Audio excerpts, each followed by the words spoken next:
Champion opportunities don't come around too often. They are earned through hard work and determination. But sometimes the smallest setback can place you down in the rankings, and many competitors find it hard to make the climb again. But sometimes competitors thrive in an unknown and show everyone that they are here for the long haul.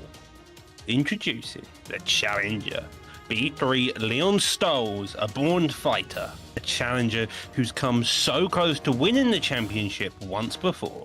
His affiliation with the notorious B3 camp, led by Bang Bang, makes Leon Stolz a feared competitor in any fight. No matter who they put in front of me, I'm going to keep coming back, and I'm going to be the PlayStation champion. Those are the words spoken by the mighty challenger. But in order for Leon Stolz to win the championship that has eluded him for so long, he must defeat one man, the champion TS Smudger. The Don of PrimeTime, a vicious marauder of violence, gold is welcomed in the TS camp. Smudger is among the greatest company, with names like the ESFL champion Naz and Samurai Robin, just to name a few. But tonight, Smudger will look to cement his own legacy as he defends his championship once more, as the lights peer down on him inside the octagon and violence will ensue. Everyone can dream, but what happens when they smash their dreams? What happens then? Are the words spoken by the champion. With all that being said though, strap in for a wild night to fight and hold your breath as two of the best strikers to ever grace the PrimeTime octagon are locked in for 25 minutes, pure violence, and at the end of the night, a champion will be crowned. Champion or challenger, who have you got? Welcome to PrimeTime 60!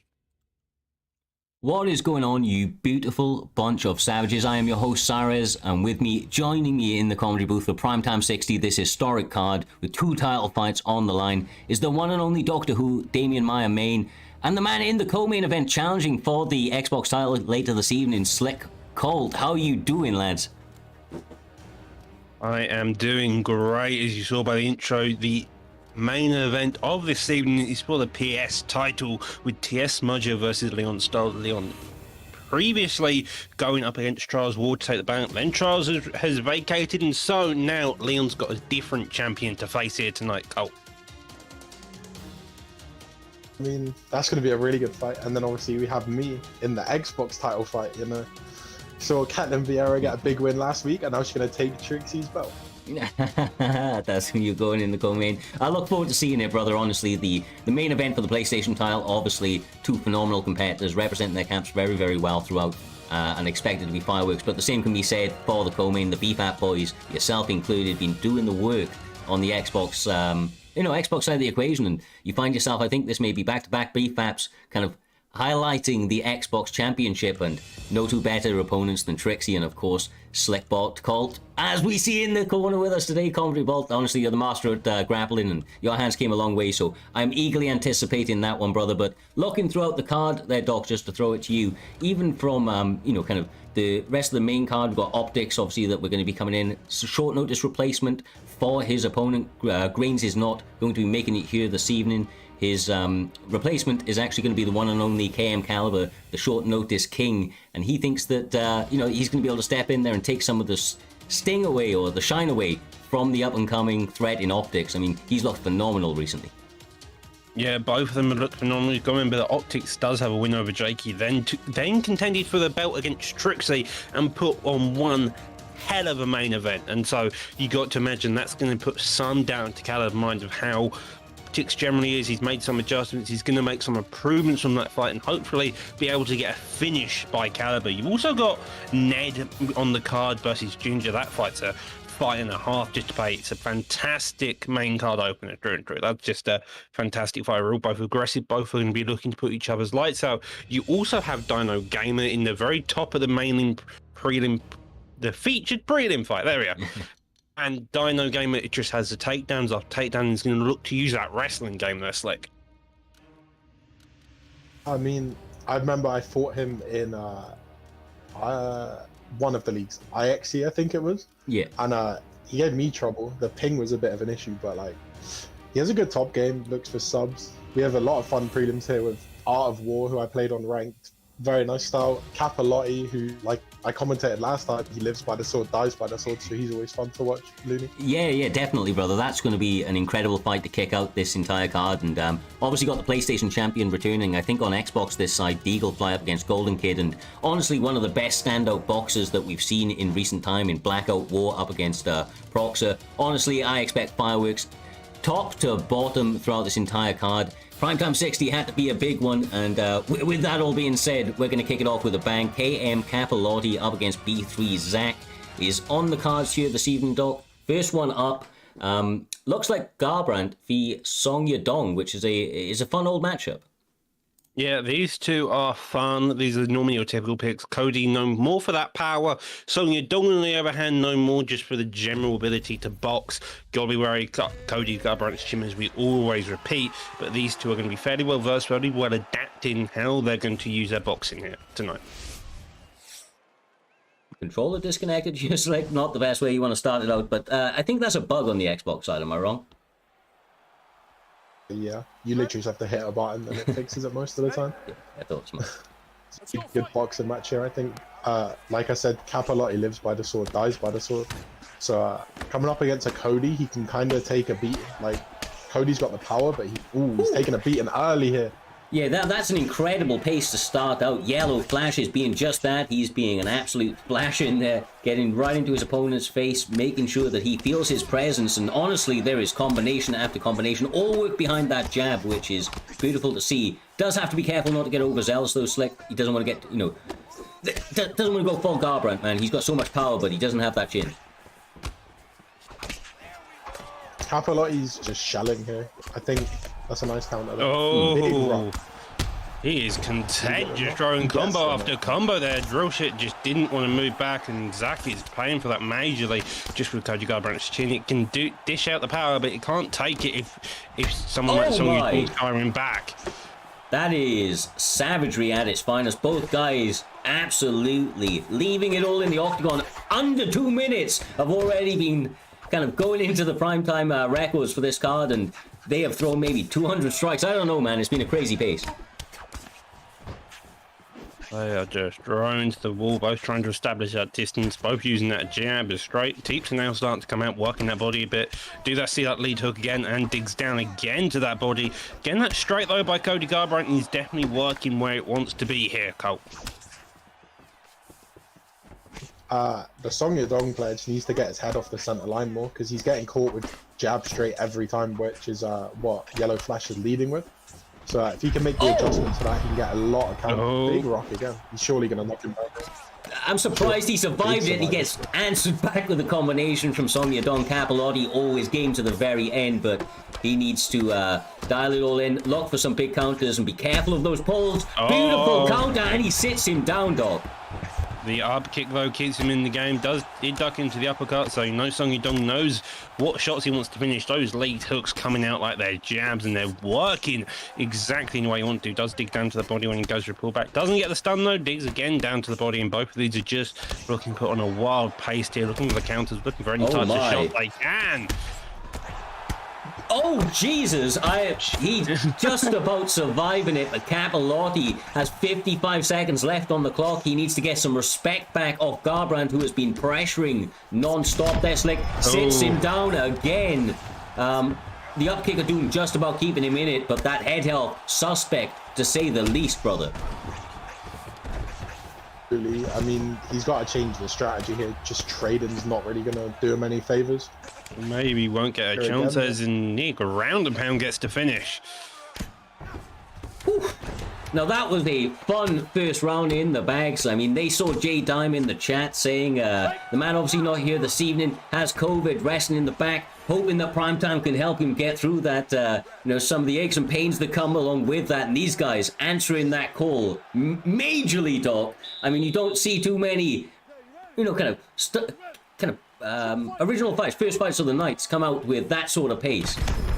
Yeah, these two are just putting on this pace, showcasing why they should be higher up on the card, and this is a hell of a way to put a performance here by Cody. Cody's done digging down a bit more, but again decides to get back up onto the feet, knowing the jam may better. That duck down straight, though, has worked fantastically.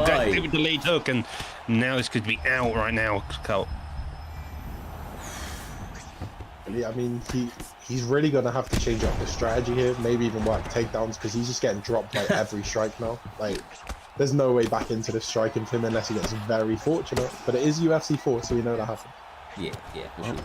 Now in top mount, looking to put some heavy shots on, only surviving by the skin of his teeth. Does get a full guard reversal. This could be the adjustment he needs to. Instead, though, gets denied. Now we are in top mount, reigning raw ground and pound. Somehow he stays in this fight, though, Looney. Yeah, this is absolute madness, brother. I'm surprised he's still alive. This has got to be it. One punch each and every time seems to be the deciding factor on who's, or whether or not he's surviving. But I just don't know how long he can keep this up. This is honestly, it's a brutal onslaught. And Slick, well, I mean, even if he survives this, like you say, an uphill battle doesn't really quite cut it in what he has to do to win this. I mean, that head health not there at all, bro. Absolutely. Like, he needs to get top position and get just like a finish from side control or mount. That's pretty much that is it. Yeah, that final flurry, all that was needed. I mean, Zach coming out there looking absolutely sensational here this evening, doing the B3 boys proud. I mean, Bang Bang's going to be happy with that one, Slick. Coming out there, putting on that pressure, and never die sort of attitude, never quit sort of attitude, and getting his hand raised in a pretty emphatic fashion. Absolutely tell that guy trains with Bang Bang. I remember the first time I played Bang Bang, and it was a traumatic experience. That was literally shades of Bang Bang right there. Yeah, I mean, look, when you fight a B3 boy, you've been in a fight, right? There's some people can be able to mix it up all together. You can go back and forth, but they can come out looking pretty fresh. If you're fighting a B3 boy, I'm telling you, man, you're being bloodied and you're being cut, and that's what he was able to do here this evening. That pressure, phenomenal. Was able to bounce back from some early adversities when his opponent Capellotti was able to counter him pretty nicely, but the overall body of work was just a little bit too much, and Song Yadong had to take that L here this evening, Doc. Yeah, Capellotti just tried his damnedest, trying his best overall, but evidently Zach just was the better fighter. He had the better pressure fighting, and that just had a lot of success. Well, with that being said, we've got another fantastic fight on the cards. A man that likes to kind of put himself out there as one of the best boxers on UFC 4. He wants to prove it here this evening. We will be eagerly anticipating the next one up. GK The Truth is going to be taking on Stork Ballon 69. We're going to call him Ballon. I'm going to call him Ballon. But yeah, these two guys, like I said, The Truth believes that his boxing is the best that there is on this game right now. He's going to have some tough competition with the likes of Zach, as we saw a moment ago with that boxing. Blackout War, we expect to see a little bit later on, as well as many of the killers throughout that entire card. But with that sort of attitude, Doc, with the want to prove his ability in the hands, you know that his opponent is probably going to be taking notes of that, right? And it would likely be in his favor to try and kickbox him, maybe take him down a little bit, take him away from what he feels is his best area. Yeah, it may be the case, just to take him away from what will be your best area, but it looks like we know Marlon Moraes versus Song Yadong. Both of these are typically strikers. Marlon, you could argue, is like a worse version of Aldo. He's got all the leg kicks, he's got all the ability to kick your legs off like Aldo does. He just doesn't have the hell stats like Aldo here, Slick. If you're coming out facing a guy who's a good boxer, he's not really the pick unless you can really keep your distance with teep kicks and just superior footwork. It's going to be rough just trying to box in the pocket with Marlon. I mean, the betting line currently has GK The Truth as the betting favorite. He's got 500 to 200, 5K now to 200. Somebody put a big bet down on The Truth. Maybe he's betting on himself out here, Doc. Feels that he has a lock-in for a victory and wants to double down on the rewards he gets. They're starting out a little bit hesitant, working that jab, trying to poke at each other, but you know the way, once they're cracked, it's going to open up, as we're seeing right here. Well, both of them are using that jab effectively, trying to see how they're going to react to it. Seen a couple body shots already. Those straight, that rear hook's also coming out by Song Yudong, but nothing particularly landed just yet. They're trying to just come in and out of the pocket, trying to look and see if they can figure out their footwork here, Slick. Oh my god. Sorry. It's a nice range from Mark. Sorry, Slick. The betting lines are still going, right? The last couple of seconds. It's finished at 15k to 2k in the side of GK The Truth. He's got a lot of support out here. He's getting work with the boxing pretty early on. The in and out movement of Yudong, I think, having a lot of issues for him, Slick. Oh. Absolutely. The Marlon needs to kind of use low kicks to punish that, because he's coming in, landing his shots, getting back out. But as he's getting out, if you start low kicking him, that footwork becomes slightly slower and you can track him down much easier. Nice. Well, so far the Song Yudong's having the most success. A couple of the engagements working in favour of Marlon, but for the majority of it, it seems like Song Yudong's gotten a bit more comfortable in the boxing department. He's just a bit more comfortable with those hands, and you can tell just he's a bit more fluid and he's landing cleaner overall here, Luna. Yeah, honestly, the main thing that I'm noticing is everything that you had mentioned, of course, but he is doing amazingly with his footwork. The in and out movement is giving so many problems for GK The Truth, and he just doesn't seem to know how to answer it at the moment. That's like he's trying to plant and counter, but Ballon is not standing there. He's not taking pictures. He's landing his shit and then getting the fuck out of town. I'm liking the Song Yudong's use of footwork. He's fighting kind of that. Like a few guys in the UFC who fight this style of in and out. A few Chinese guys like Suma Daji, he uses the side kick a bit more, which obviously I don't think Song Yudong does. And then also Yan Xiaomi. Oh my god, the one that does catch him, maybe the one that put him out. Oh my god, one or two shots. Everything has just suddenly changed. It looks like Song Yudong was the one leading the fight. Suddenly, Marlon Moraes gets that knockdown lead, gets to finish here, and now we're back on defeat. The head held fairly even. The block definitely still in the favour of Song Yudong. The leg kicks as well in the favour of Song Yudong, but he's one knockdown down. We've got 50 seconds in final in this first round, and it's looking like this may be a Marlon's round so far here. It's like, I was just praising the Song Yudong's footwork, but Marlon Moraes did his best Yoel Romero impression there, getting a big shot counter after doing absolutely nothing for the first part of the round. It was beautiful. Slip hook followed by a takedown. It's definitely an odd choice of stuff. Maybe playing it safe is the idea for this first round.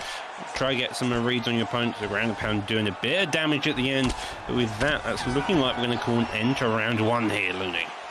Honestly, an incredible pace. These guys came out, they took a couple of seconds to find their range, work their distance, and then once Song Yudong was starting to run away with it, it just took a couple of adjustments, and The Truth was able to time that slip, landed that straight, was able to get just so much respect back from his opponent who was pouring in that in and out movement.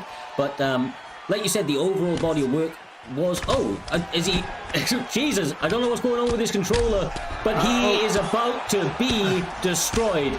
Is his batteries died or something? Is this what we're seeing? No, he's back. Well, he's back. It seems he's walking.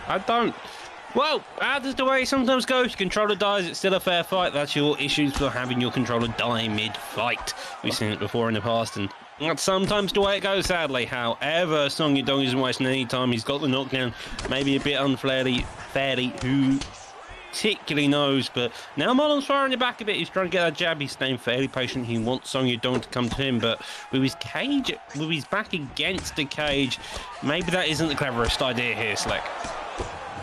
Oh my god! That was beautiful. He used the double jab moving to, kind of change his positioning there, Slick, and now he's got his opponent hurt. He's loading up on big shots, though, and needs to go back to some fundamentals to stop his opponent doing things like this. Absolutely. I mean, this Marlon player, I'd love to see him use Yoel Romero. He's waiting. You think he's losing, then he explodes and you're fucked, basically. Definitely does seem to be that way. We're now going to see full guard. We saw this at the end of round one. Song Yudong stayed fairly patient, just doing a bit of ground and pound. Marlon looking to put a cut with the elbows, but so far hasn't been successful. Does end up in the clinch position now with Marlon against the cage and getting his head boxed off here, it seems. Yeah, Honestly, there's a few times we've been caught up against that cage. Now, once his controller may have died that time, definitely not. Big answer back, though, the truth. Looking to land those hands that he spoke so much about, but can his takedown defense stand up? It can't, Slick, it can't, and if you can't stop that takedown, somebody like Ballon is going to continue to mix it up with relative ease. Yeah, I mean, I would like to see... I know I fall foul of this too, where I'm a bit too aggressive with trying to move. He's got a nice posture here, though. But if he like racks up the control time and then gets the little bits of damage, they do add up. He doesn't need to go balls to the wall straight away and lose the position. It's big damage here, though, which is nice. Maybe even go for a top mount position would be suggestible here. He's having massive success in terms of the ground and pound. You go to top mount, you can do a lot more damage. You can just get a lot more shots overall. He does so, and now he could be possibly looking at a near fight finish here. Yeah, honestly, 1 or 2 shots is really all that separates it. He just about manages to move that head off the center line. I'm surprised he gets the get up, but he does, and now he's going to have 20 seconds to either get something working or just shell up a little bit and protect his head health, which is suspect to say the least heading into this third and final round. But the takedown once again there with so much ease, Slick Colt. That's going to look appealing for that third round of a fight that Song Yudong probably feels that he's up in. It's a good look to finish the round, but he's utilizing the footwork advantage very well. There's one fighter in the UFC, Yan Xiaonan, who's also Chinese. She fights a similar way to the way that this Song Yudong player is, where she uses footwork speed and the hand speed to just get in and out and make you miss constantly, which he's doing well. And of course, he's mixing in the takedowns, so the Marlon player's looking for big counters. But then when you're hitting the takedowns, you've got plenty to think about. Excellent insight, as always, from the bot master himself, Slick Colt. Like I said, he's able to stop this one, Slick. Just to throw it back to you really quickly, that's got to be very confident building going into this third round of a fight that, his takedown defense was 0 up until that one right there. Absolutely. I mean, shows that he's got the control. You don't need a takedown to get the finish. Those are probably the words spoken by Song Yudong. Get him against that cage, and that's the first time. And I think that's the third time that he got him against the cage, and that time Song Yudong could just put his hands together and get the KO there, Slick. It was a beautiful performance, honestly. Like, the Marlon had a couple of big counters, which were really nice, well timed. Overall, I feel like that's probably fair on the balance of the fight, with how the utilization of footwork from the Song Yudong player was beautiful to watch. Yeah, did a great job, man. Did a great job, and I think he made a lot of, betting favorites pretty happy in that one. I think he was the underdog heading into it. Like I said, a lot of people betting on the truth and not going his way, so making a lot of people happy here this evening, not only with an entertaining performance like that right there, but of course in the betting lines. And make sure to get your bets in each and every fight as we move forward. The next one up is a friendly face, a face that we know well and truly there, Doc. The previous champion of the PlayStation side of the equation, Deagle motherfucking Fly. This guy has a style that is beautiful to behold. He's going to be taking on the Golden Kid in middleweight. What can you tell us about these two phenomenal competitors over here, Doc? We've seen them, we know them, we love them.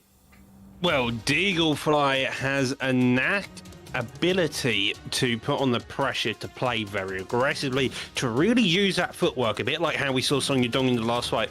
Golden Kid, on the other hand, can put out some shots. He will just come out of nowhere and get the KO.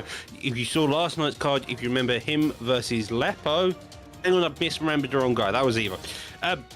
Neglect what I just said. Golden Kid, on the other hand, a good striker, very aggressive overall. He's got...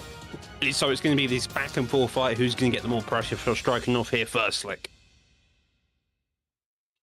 I'm sorry, I fought Golden Kid recently. I have no clue what league it was in, to be honest. It might have been PrimeTime. But yeah, like, he put up a good fight, to be fair. Oh, honestly, I've heard really good things about him, Slick, for all accounts, right? I mean, he seems to be pretty well-rounded as a whole, which is really, really important as you get towards the kind of mid and upper levels within all of the leagues out there. You need to be able to defend yourself everywhere. Absolutely. I mean, when you get put in there with me early in your PrimeTime career, you know that people have respect for you. 100%, brother. 100%. I debuted against you.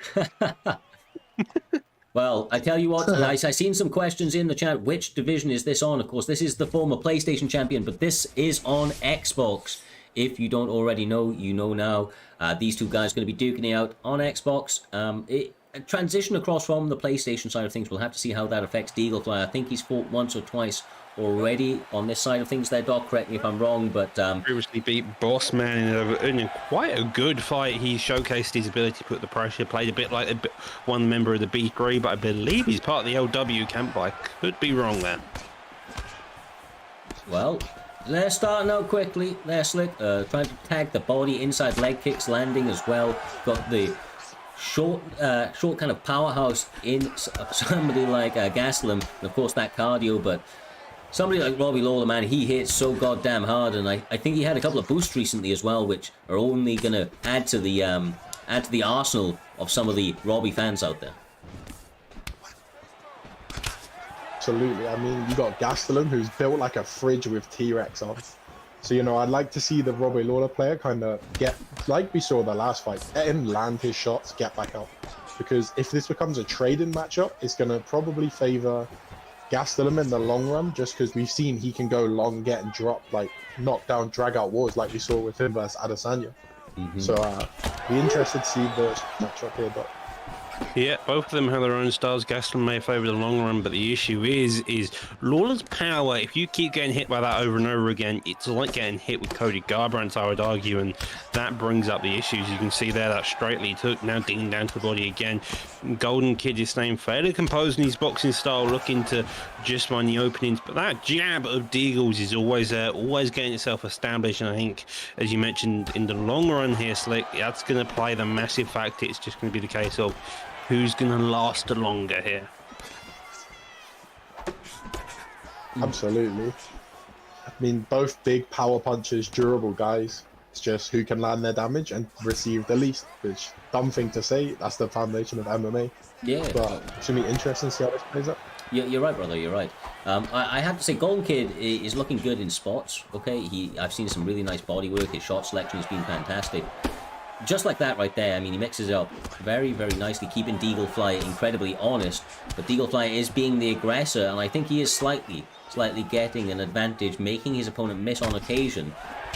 But just has to be careful of the ever-present danger that Robbie Lawler presents, especially while he's got that gas tank in the first couple of rounds.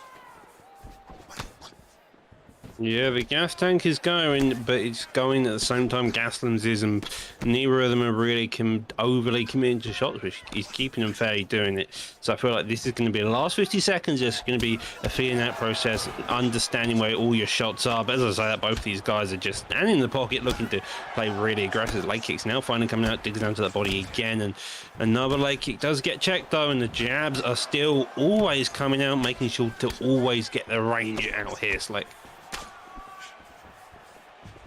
Absolutely. I mean, I'm seeing the Gastelum throw leg kicks, and it's something I also do where you get too you see that damage and you get too hungry for it. But actually, in actuality, he can mix up with the same lead strike. Like if he throws cross leg kick, he can mix up to a cross high kick, which then he might not check as many because he's about getting his head kicked off. So I'd like to see that adjustment there from the Gastelum.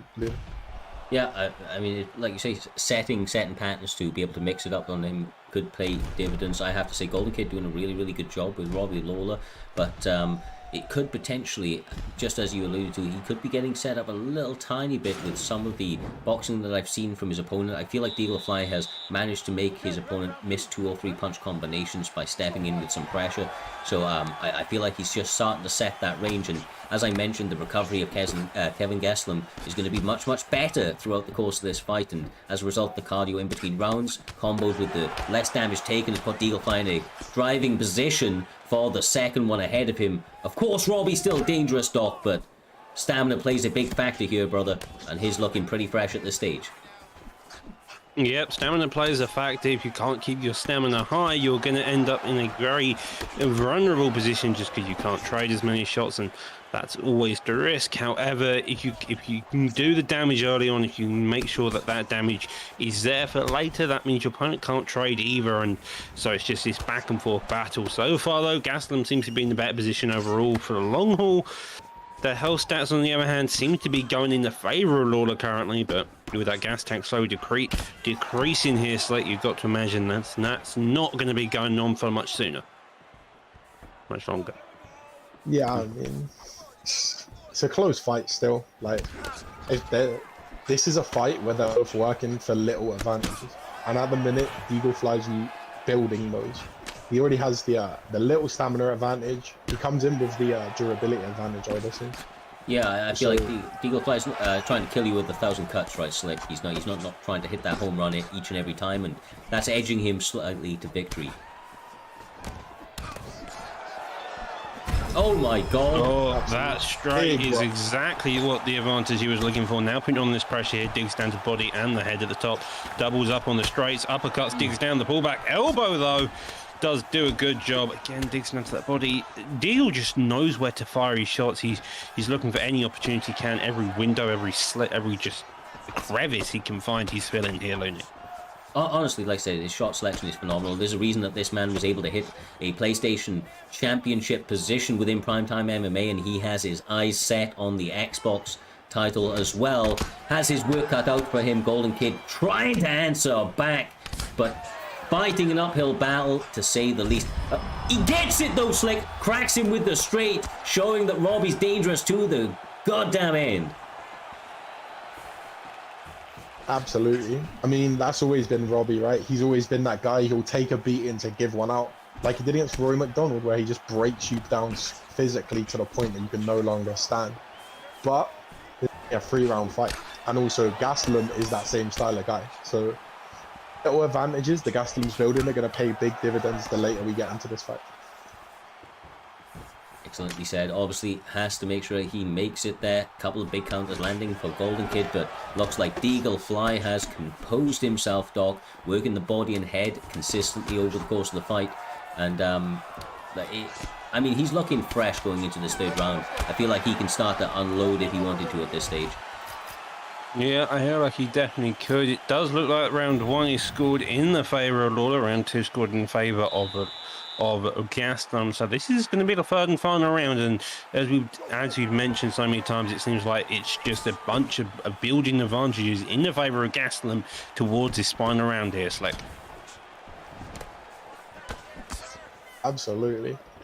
First minute of this third round is going to be quite important, because if Eagle Fly is allowed to recreate those advantages he had where he lands the few shots, big slip there, he lands the few shots to kind of reset the health to where they were at the end of last round like this, he's going to have a bigger advantage going on. But if we can see them big counters out of the Lawler player, it'll be interesting to say the least.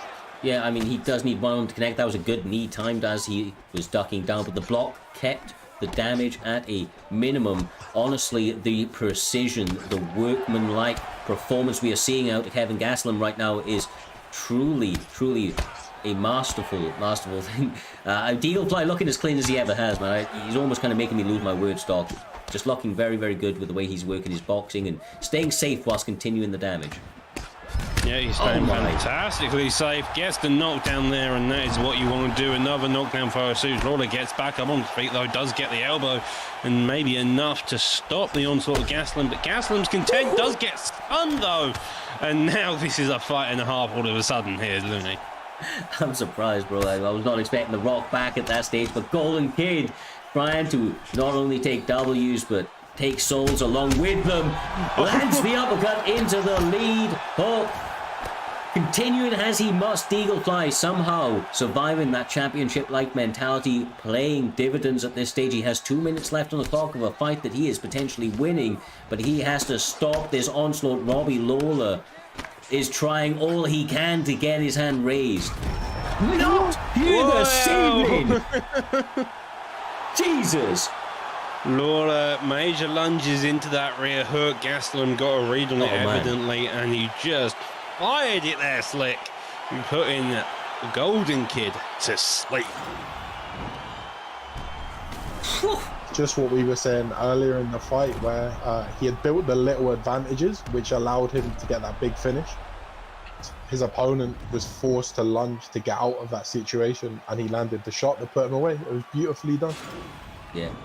About as clean as it gets. Deagle Fly, truly a competitor to keep your eye on, regardless of what console that man has, what joysticks are in front of that guy's hands. He quite clearly knows how to fight on this game, and I mean that's picture perfect, man. That showed timing, that showed precision, and it showed overall MMA IQ beautifully implemented. I'm very interested to see what he can do going forward on the Xbox rankings, but that's one in the history books. And from one fantastic set of strikers to another, we are going to be having one of my kind of keenly anticipated returning fighters in Blackout War, a guy that's boxing looked sensational, Doc, to say the least. I mean, just about as clean of a performance as I've ever seen grace PrimeTime's Octagon in his last time out. He is taking on Proxer, who is also as dangerous as they come. What more can you tell us about Proxer and Blackout War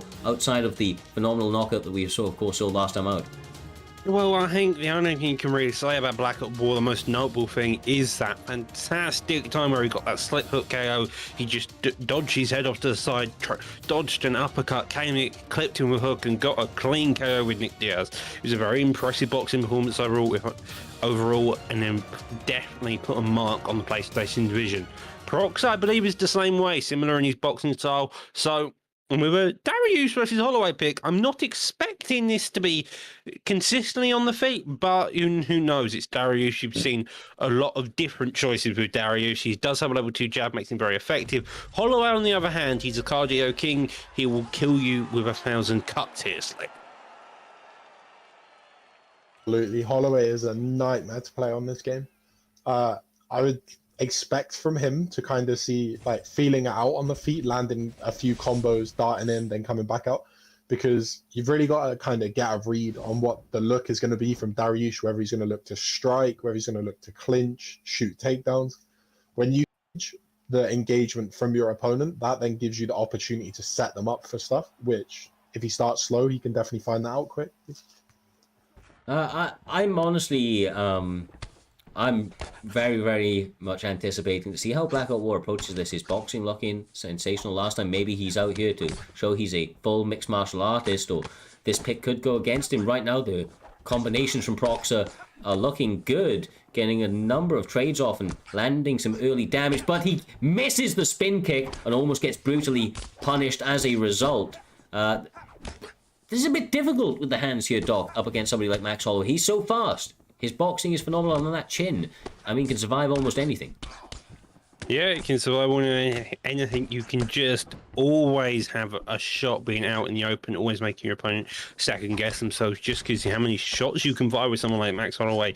His cardio is never ending, and he just means you can just go wild with the guy. A couple knees to the body as well, now digging down to the body as well. But generally, they're both trading in the pocket, and Darius seemed to be the one happy to come forward. Now, though, he gets taken down into side control here, Slick. That mix up there. We're in sprawl here, which is kind of, it's not a great position, especially if you're not looking to attack the body, particularly on the feet, but he gets a nice pass there. Yeah, now working the ground and pound very nicely. Proxer is actually the large betting favorite going into this one. Blackout War trying to answer the call, show that anybody betting on him was right to do so, Doc. They're in for potentially a massive winning. I think it was 27,500 to 4, I believe. But looking good is Blackout War, and he's holding on to this position and seems to be very educated in these grappling exchanges, making sure to get damage, but make sure not to give up the hard work that he has done to attain these positions. Yeah, hard work indeed. Just especially in someone like Holloway, it's so difficult. Now we though see a sprawl position does maintain backside. Could go for a back tin, could go for a back mount. It does go for the back tin. Probably gonna look for a top mount position here. Can't go for the RNC. It is banned, of course, but now he's got to really try get some movement here. Try to do some more damage, Slick. Yeah, absolutely. I mean, I'm kind of seeing the Holloway player. He's not got the clearest understanding of grapple advantage here. He's just kind of transitioning, which is giving the Benil perfect opportunity to just control him. Does get it's a big sweep there, though. Yeah, gets sweep quite nicely back to the feet, and of course, this is where Proxer seems to do his best work, looking to work that jab, looking to catch Blackout War in some flurries, but gets caught with some uppercuts of his own. Sits him down as well to boot their doctor. This pressure looking beautiful from Blackout War thus far in this fight. You can really tell that as soon as Blackout War realizes he's got the advantage in the striking, he's going to come out and open. He knows exactly how to deal with that head movement, landing a shot each time. 2 knockdowns in favour of Dariush within the first round. Also, the grappling credentials seem to be in his favour. Holloway's going to be fighting an uphill battle as we come to the second round. Adjustments are going to be need to be made here, Slick. Absolutely. The thing I'm loving from the Benil player is he's picking his engagements really well. So great example of this in real MMA was Pena versus Nunes. She would age when she knew she could land and be safe of big damage. Because obviously, Nunes will just spark you. Yes. Same with Holloway. Like if he throws 1 or 2 combos, then it gets bad for you really quickly. But the big player is he's picking his engagements, winning the engagements, and that's why we're seeing knockdowns towards the end of the round. Yeah, exactly right. We will see how, if any, adjustments are made in this next round. The combinations seem to be still very, very much coming out from Proxer, so he is not gun shy, but has to be careful. Once again, a rear head kick almost separating him from his consciousness. Blackout War does seem to be very dialed in here, Doc, but has to be careful of that laser focus of Proxer, who seems to only have one game plan here this evening, and that is to land combos and land them. Never mind. He's going to use some voodoo, and he is going to seize them up. What a takedown! I have never seen anything like that. Jesus, bringing new levels to this game. In and out here, Slick. Last time out, he looked amazing with his hand, and right now he's inventing animations to get his opponent to the mat. That was next level, brother. Whew. That was. I've not seen that kind of hacking. That was a wild takedown. Now we're seeing issues. Dariush using magical voodoo powers, but also using his magical voodoo powers to take the boxing skills of Max Holloway on that ducking uppercuts. Nearly come out twice now. He's still pushing the pressure on, and it's very rare to see someone so confident in their ability to outbox a Max Holloway on the feet here. It's like, yeah, absolutely, man. Like, he's still picking his engagements well. Like, he's been a little more aggressive here, which is fair enough because he's got quite a big damage advantage with knockdowns and such. But if he continues to pick those engagements, mix in the takedowns, he'll keep the Holloway honest and could potentially get a finish maybe later into round 3.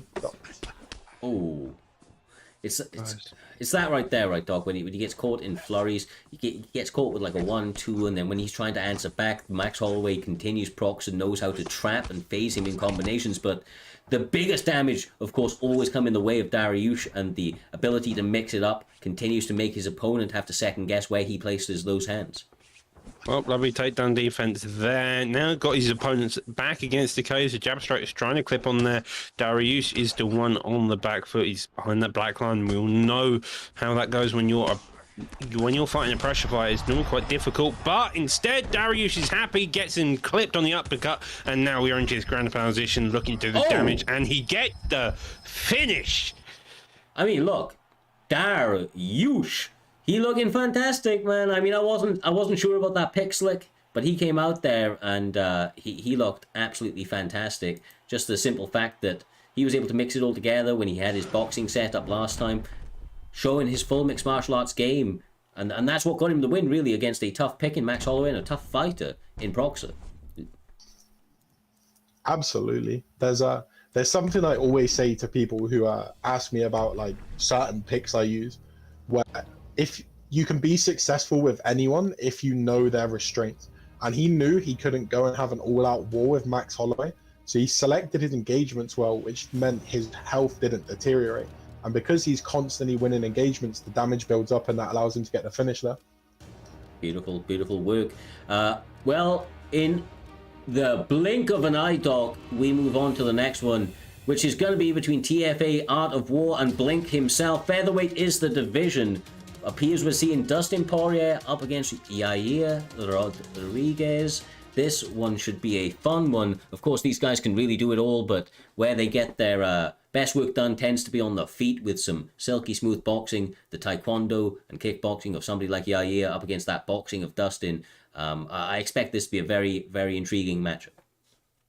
Yeah, so Dustin has rubber guard. He's basically lightweight Poirier, just with a bit decrease in health stats, so he's still got the boxing capability, he's still got the calf kicks to exist. Yair, on the other hand, the man has health stats for days, doesn't have the best punching power, so he's kind of weak in the hands, but his kicks make up for it all the way through. Body kicks, leg kicks, spinning kicks, any type of kicks you want to throw Yair, he's got him, and the man will look to take your head off with them, Slick. Absolutely, yeah, he is an underrated pick on this game. Like you see it in real life, if he could kick with his shins instead of his feet, he would probably get a lot more knockout wins. In the game, like his hands aren't great, so he's gonna have to just utilize the distance, especially against a Dustin. Just prod at him with teeps, leg kicks, high kicks, just mix him up as much as possible. Yeah, I mean, Art of War actually surprisingly taking the center of the cage right now, trying to be the guy that's leading it. But he's got to be careful of that power coming back via S&B Blink, because he is looking to turn those lights out very, very quickly. These combinations flurrying away, Doc. I'm surprised at the pace in this early going. It might be because they're on 5 rounds, brother, and they know they've only got 3, so they're speeding this shit up real quick. They're hurrying the pace on, and it looks like neither one of them's looking to stop. Poirier's got the stun slip hook there. Uppercut gets the finish. Yeah, already in deep trouble, and it's only been a minute and a half so far. Poirier now in a clinch position, does go for the takedown, doesn't get it. Yeah, just circling back and sending it to gun. It looks like he wants to hold it, make sure he doesn't get too pressured. But so far, Poirier's the fighter who looks a slight bit cleaner here, Slick. Absolutely. I mean, you can see the slip hooks coming out from the SMB, man. Obviously, SMB trained with the EK boys. So you got guys like Issues, Maceo, the slip hook kings. They are Big Rock. Oh my God. Whoa. Ducks under it, the elbow, every shot following it somehow misses. Art of War doing his research and able to predict every single swing of Dustin Poirier in that finishing sequence, but has to be careful. So does both guys, Dog. I mean, the slip counters just seem like they're millimeters away more often than not. Yeah, they do seem like in the millimeters away, and that is kind of just keeping him in the fight. As soon as you get one counter off, one time they land cleanly, you're going to be banged to rights. And so far, Poirier is happy just to find his openings, find his shot. Yair has yet to really find anything. However, his health stats don't seem to be too bad, even with all the damage he's taken so far here, Looney. Yeah. Oh, brother, like, I love the bodywork. I'm loving the combinations on the inside, the elbows that follow it. I mean, just offsetting. He's doing a really, really good job right now. Honestly, I'm actually favoring momentum-wise a little bit of Rodriguez, but those takedowns are definitely going to help, especially if he continues to work the body afterwards. Although it consumes a lot, it also taxes that of your opponent. And of course, going to the body plays dividends over a course of a 15-minute fight, but they do genuinely. They've only got 15 minutes. They've got another potential, 10 minutes, 40 seconds left to get the job done. And with this type of pace, I expect them to be able to do it there, Slick. It doesn't look like they're trying to go to the judges by any means. Absolutely. I mean, these two came to have a war, which, I mean, it's Dustin and Yair. I'd expect nothing less. Yeah, I would like to see maybe a few more low kicks from Yair, purely because a lot of his attacks are, like, kick-wise, are coming high. Like, you saw his head kick got ducked. If he just starts chopping the legs, that will set up the midsection and the high section kicks. But he did a good job that first round, even though it didn't go his way. Loving it, bro. I'm loving the action already. Don't know why their stream. Hopefully their stream continues. It did cut out for on their end once or twice, and they seem to have no sound, so we can't hear the impact of these shots. But they are absolutely throwing leather. Rest assured, echoing around the octagon. I am sure, just like that one right there, catches him once again. Art of War almost folding over, but somehow he manages to keep those feet sturdy under him. But he is having all sorts of adversity there, Doc. Blink is now really starting to connect with everything that he throws. Yeah, Blink is just finding a home to every one of his punches, and yeah, he is trying to keep his head off center line. I mean, it's working, but he's not really throwing counters behind it, and that's really been the massive issue here. He's just winging his head around the place, just keeping off center line, but even then, Pouillet's finding a home for each of his shots. Both of them just going jab straight, jab straight. Now, though, yeah, Oh my getting the God. stun, going straight down for the ground and pound, the up kick, keeping him in the fight, and Pouillet is back at it, just going back to all these combos. Paul Elbow there does get fired off here, Slick. Hmm. The decision to jump in switch kick at that distance, yeah.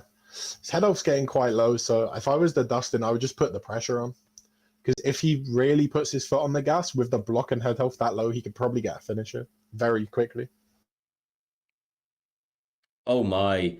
Overhand connecting, Jesus. bleeding through the block, trying to throw combinations behind it. 2 minutes 40 left on the clock, but the body rip back with that switch kick is keeping Art of War very much in this. And if not, I mean, edging himself momentum-wise a little bit in his favor. He's just going to survive this damage. That head health, so compromised, but, obviously, Blink can't really go fucking crazy here, Doc, because of the fact that his body continues to be tagged. Every time he tries to empty that gas tank, that body punish is there for Art of War. Well, you had the body punch. You also have the stamina deficit of Blink here, and that's probably the biggest thing to be worried about if you're Blink here. You may have got your opponent banged to rights. His block is gone. His head health is non-existent. But with all that with such low stam, that means if you decide to engage in a striking battle of any type, you're going to have one wrong counter is going to leave you possibly stunned. Oh my. And that is, I think, Oh is what my. he's hoping for. As I say that, though, ground and pound looking to get the finish here, swing after swing, trying to get the finish. But that is the end of the fight.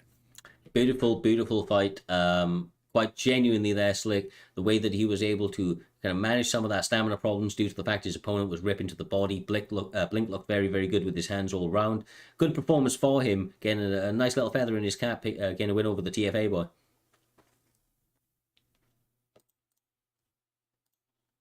When you're working the body, if you're using a kicker, it's tough because you can take a lot of damage through your kicks.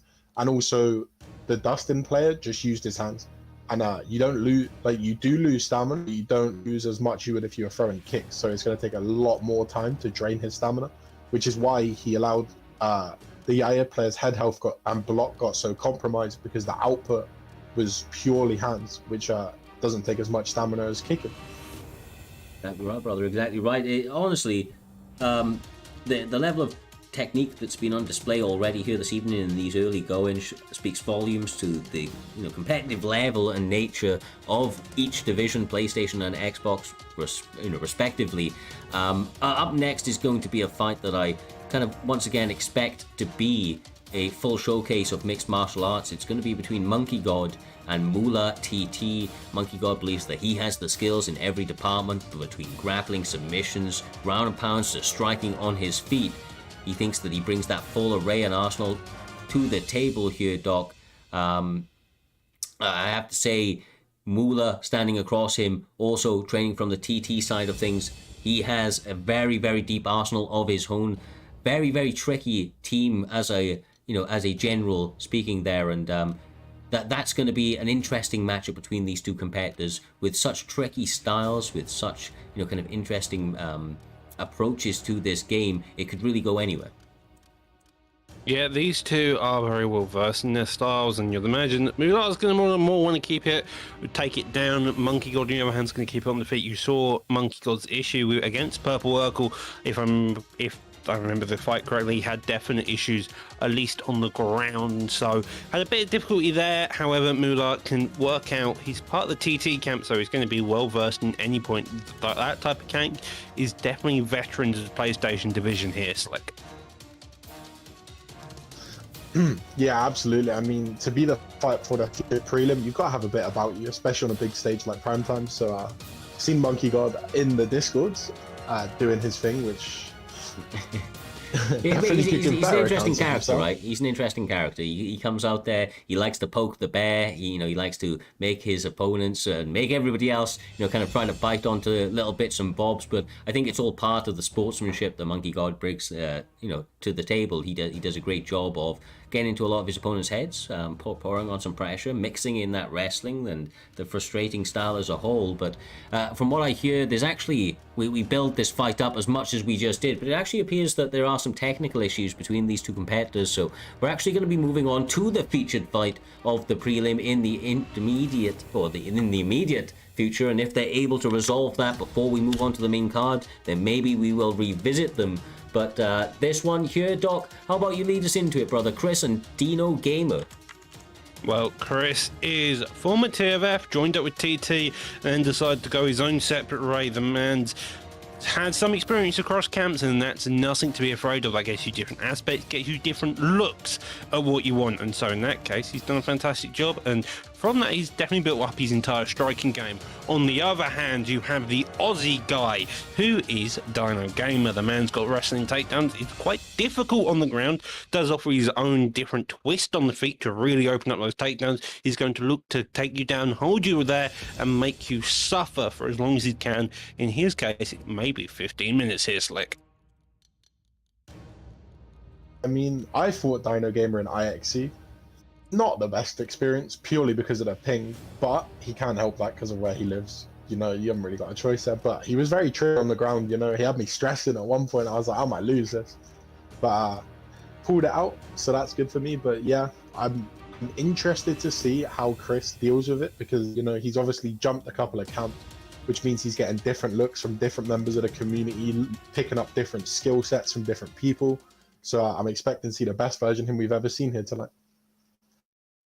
Well, talking about connections, it's a stable 355 to 359. That's an interesting one, bro.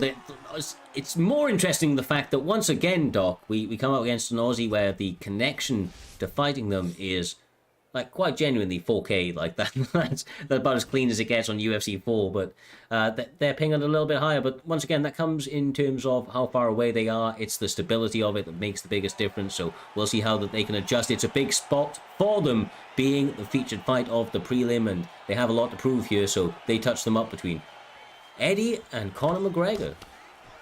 Well, Conor's known for his power. Eddie Alvarez known for his power, but he is short and stubby. Even if Looney may disagree with that statement, he also does have pretty good recovery, and so if he gets hurt early, he's still going to be viable. But instead, though, we see a takedown, and that's going to really mix up the game plan here of McGregor. I mean, the ground and pound. Absolutely, you know. As you were saying there, sorry, Slick, brother. If you're an Eddie pick, obviously we've seen him be finished by Conor, by Nastyukin, if any of you watch One Championship. But if you have Conor on your back, Conor's not finishing you unless you're like some kind of Damian Maia god Ray hand on the sticks for submission. So it's a good spot for him here. Yes, sir. Yes, sir. Now manages to take his back, probably going to be looking to flatten him out, but not able to hold the position. That could once again, though, potentially be, you know, certain implications of the ping there, Doc. The simple fact is that 350, no matter how stable it is, we've come up against over. Grappling is really where it becomes a problem, where it can become very problematic. And a lovely side control transition there, straight out of the full guard into the side control. Eddie Alvarez now inside, so as you mentioned, the grappling can be a bit difficult, but so far, Eddie Alvarez is looking like he's making it clean time. Does get the backside here by McGregor. Probably going to look for a full guard would be the clever idea, but instead we get the backside ground and pound here, Slick. Backside's a good spot, but it does leave you open to getting flipped, because if you post like one or two strikes, your stamina's just ended.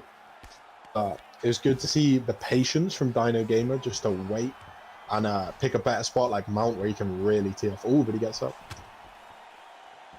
That's work. And obviously this is where he's going to want it. He's going to want to try and land that left hand just like that. Right hand to follow it. Hook behind it. His opponent knows to duck, and I imagine he's going to be looking for another takedown in the near future. Does not want to continue that. You know, to stand in front of that power of Conor, Doc. I think rightfully so, clinches up and tries to make this a little dirtier. Yeah, you don't want to be standing in place of Connor. Instead, though, Eddie Alvarez is happy to, it seems like, engaging a bit in that boxing there. And now we're back into this. Looking for a pullback. He really just is hoping his opponent just gets a bit too aggressive. Both of them throwing head kicks there. Oh! Head kick does land in the favor of Eddie Alvarez. Goes for a straight over the top. Does get ducked. And both of these guys still engaging here, Slick. I mean, we're seeing the ping come into effect with those naked pull counters because he's not going to be able to do that off reaction. He's going to have to do it instinctively. But obviously, where he's pulling an elbow in and there's no strike thrown, he loses all the advantage of vulnerability in the counter window he would get. So he's actually just putting himself in a position.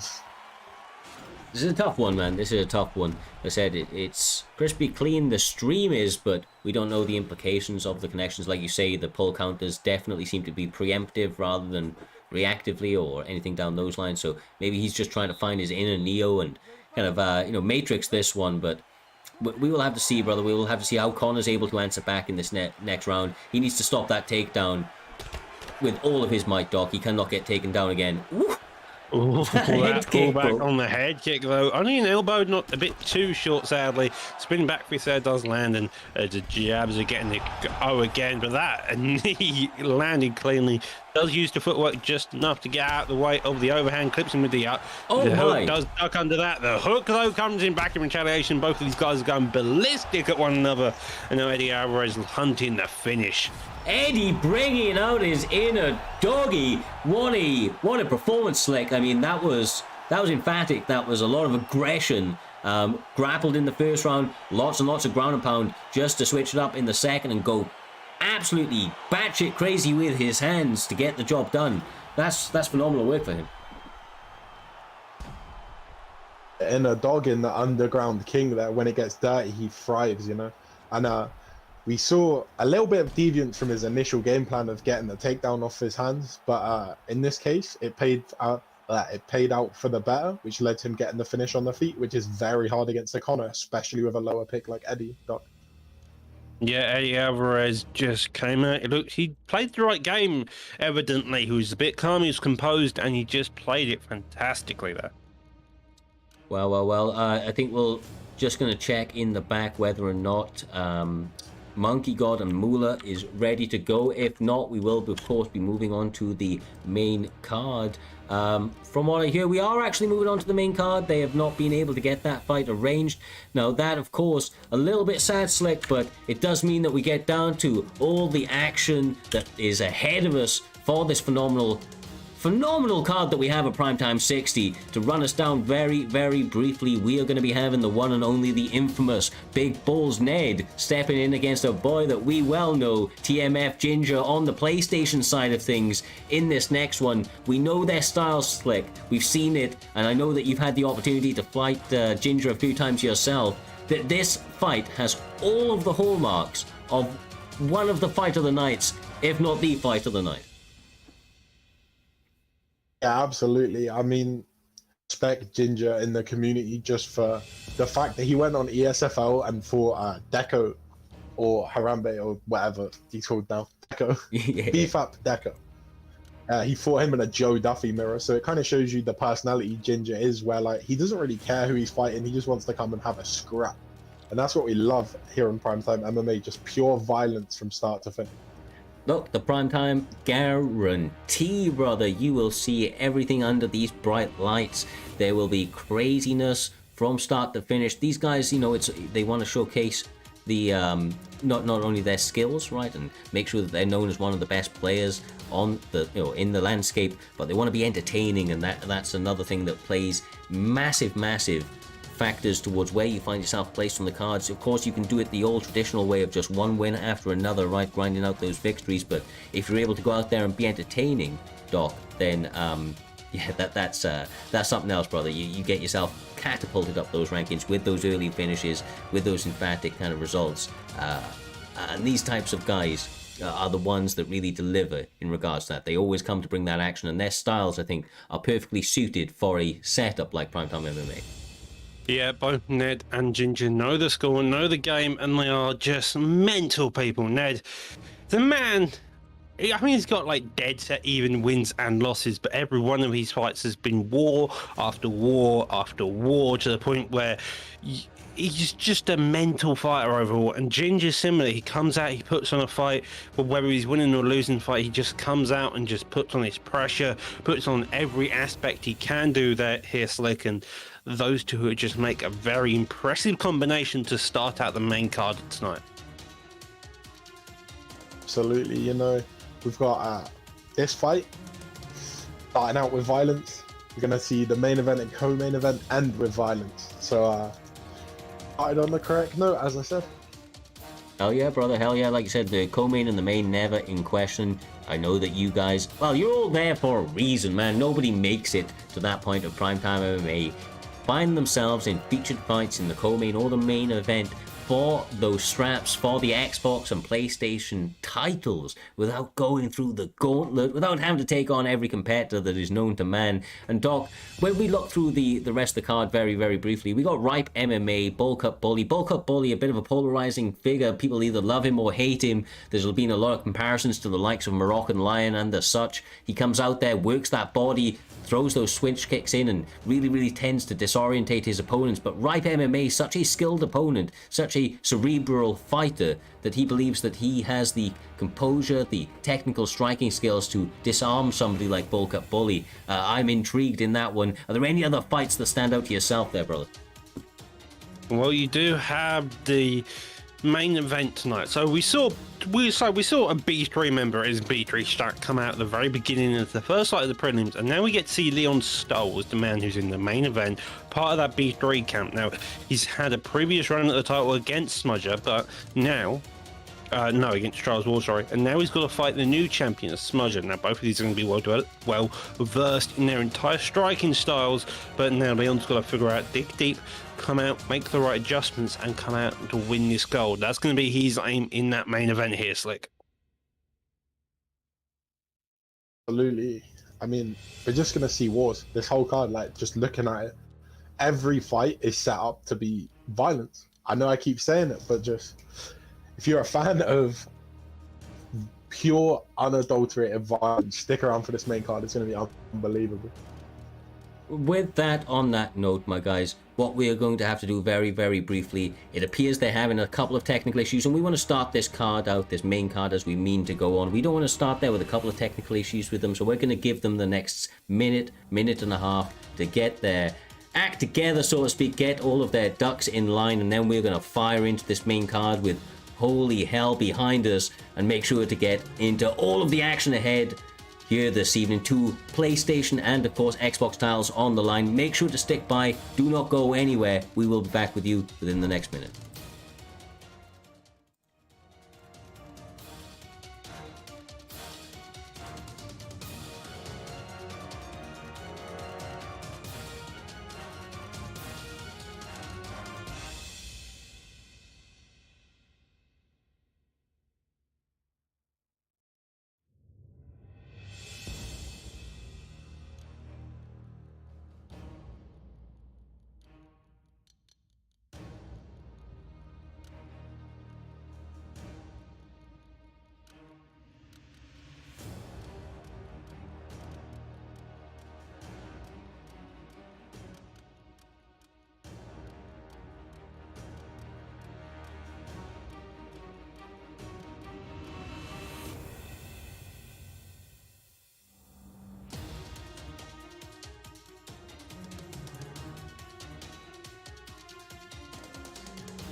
And we are back at it. Primetime 60 main card finally at hand. I'm your host, Cyrus, of course, and joining me, as we saw through the prelims, is going to be the one and only Doctor Who, Damien Meyer main, and of course Slick, BFAP Slick, that we're going to see later on in the co-main event take on his teammate for the Xbox Championships.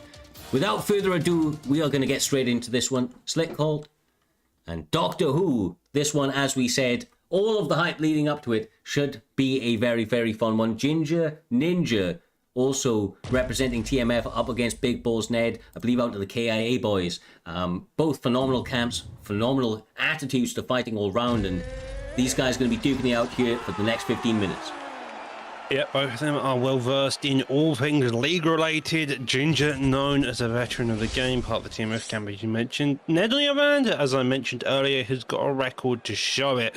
He's got maybe 18 fights overall this season. He's put on one hell of a run.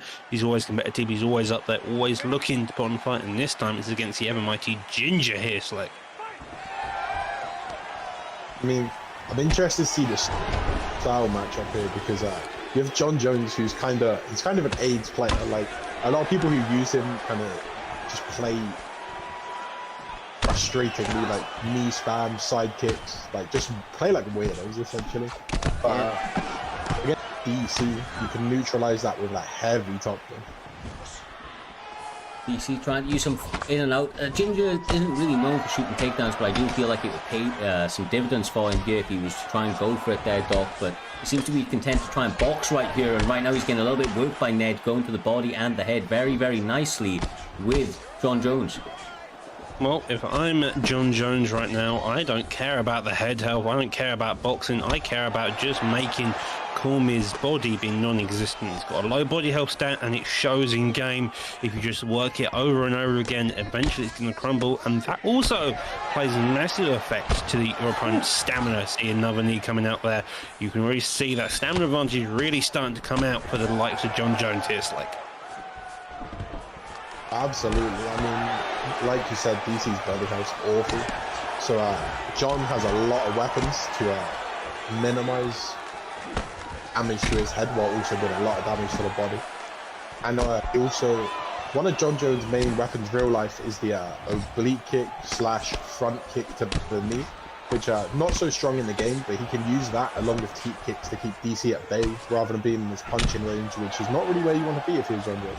Yeah, exactly. His boxing is not exactly fantastic, but the combination of those punches, at least mixing in these clinch though, trying to get the takedowns. I think this is all great work, and of course that death kick that we saw earlier on, big miss right there though. The punish not quite available for Ginger Ninja, but he's starting to get a little bit of success when he gets John Jones pressed up against the cage, but he's following a little bit too much, Doc, and that's allowing Ned to get back out of those pockets and regain cage control.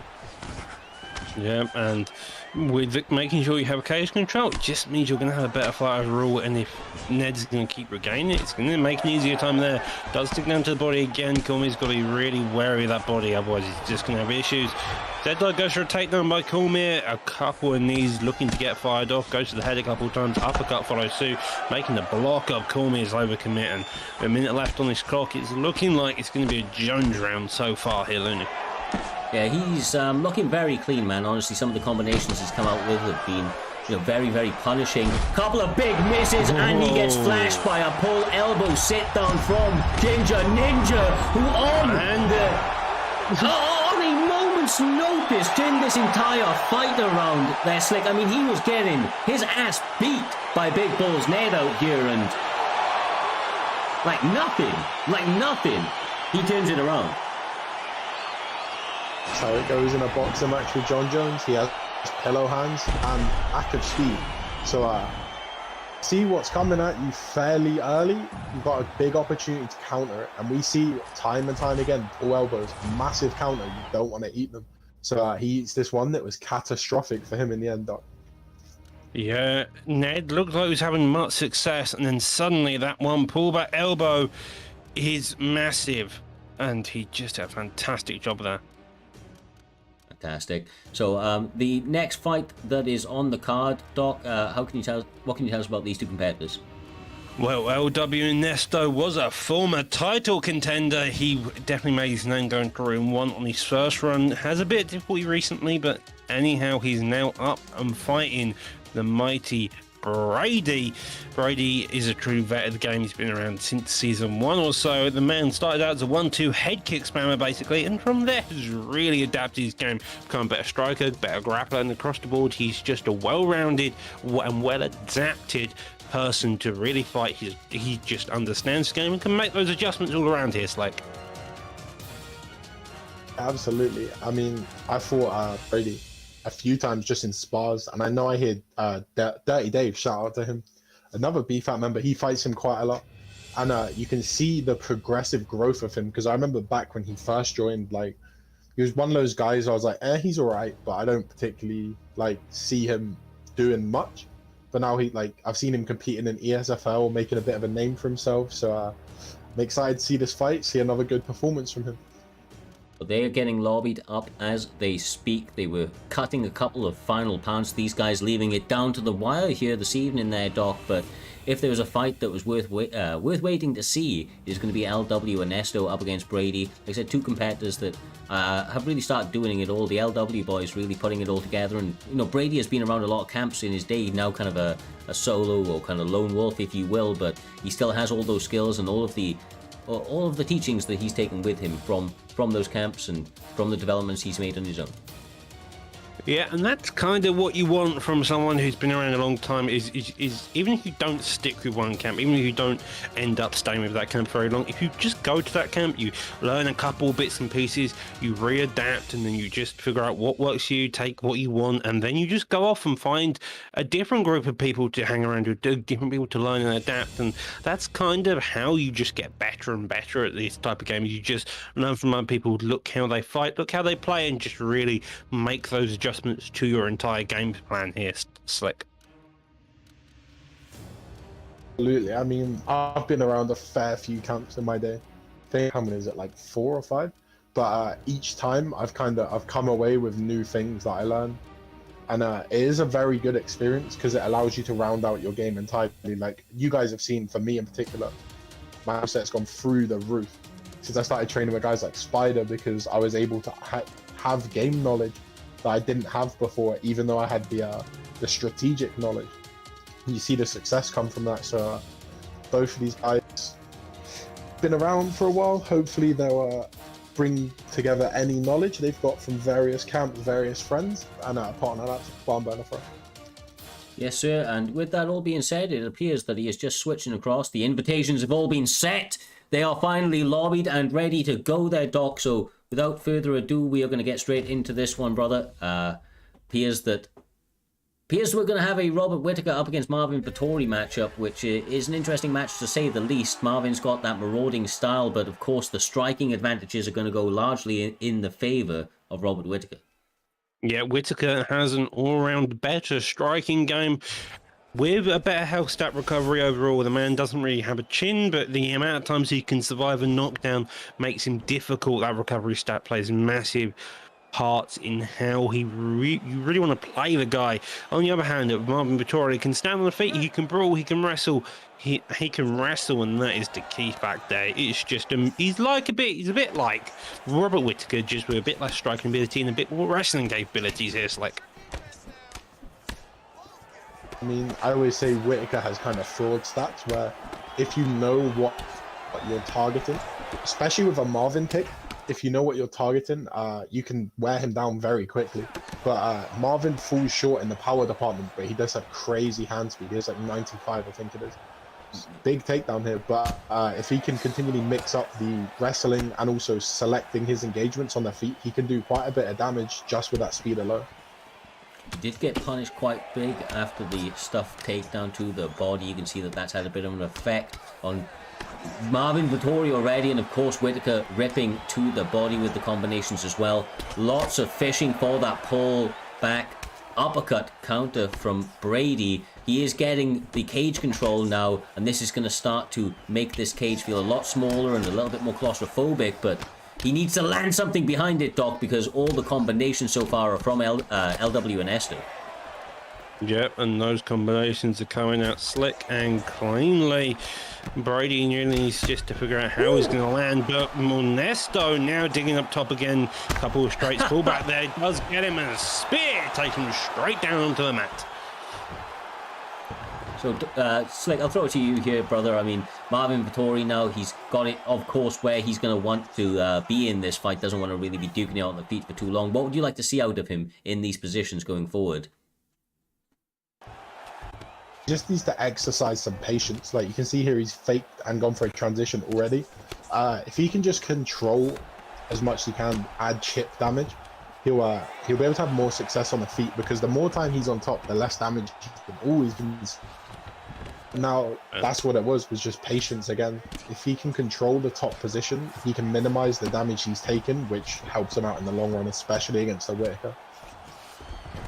Well, Whitaker now going straight into the top man position, could be looking dangerous if Brady isn't careful.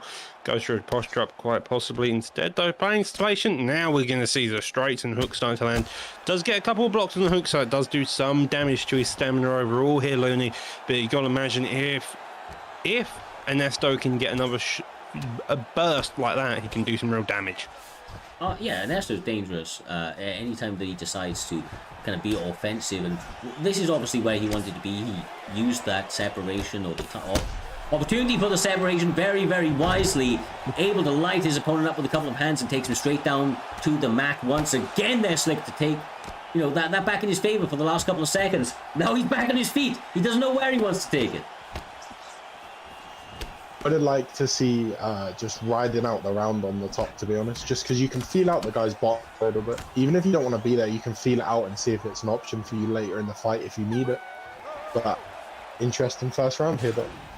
Yeah, very interesting. Both of them being in the back and forth. Got a couple of stuns either way. I can't remember if it was knocked down or not. But both of them have methods and ways to win this fight. Now the question is, can they make sense of that madness and put it all together into this second round here, Looney? Exactly right. They start out very quickly. That lead leg kick, he's using a lot of straights at the end of the combination. He kind of recognized that Brady was going for a lot of pullback counters. This takedown is successful though for Brady, and once again finds himself on the mat. We will now see if he has taken the words of Sensei Slickbot. In terms of the grappling there, Slick, he's got to be patient here, right, brother? There's a lot of time to work, and you can't give away that hard work he did to get down here in the first place. Absolutely. I mean, just every little bit of damage adds up, and that's all he needs to look for. He's got to a good position here. Here's where he can afford to go a little bit crazy, but he's out of the position already. But now he just needs to work back there. Well, now he goes back into this half guard position, trying to do some damage. He's trying a couple of shots, not really getting anything off due to Ernesto managing to make the reads, blocking it. Does go for the top mount, does fake it. Now back into the posture up on half guard. It seems that even Brady's a bit uncertain of what he's doing. Maybe that's going to make it a bit easier to transition about the place, as you can see, getting the side control. But we're straight back into half guard here, Looney. He's been unorthodox, right? When he's posturing up, he is being a lot more calm and composed because he doesn't want to get reversed.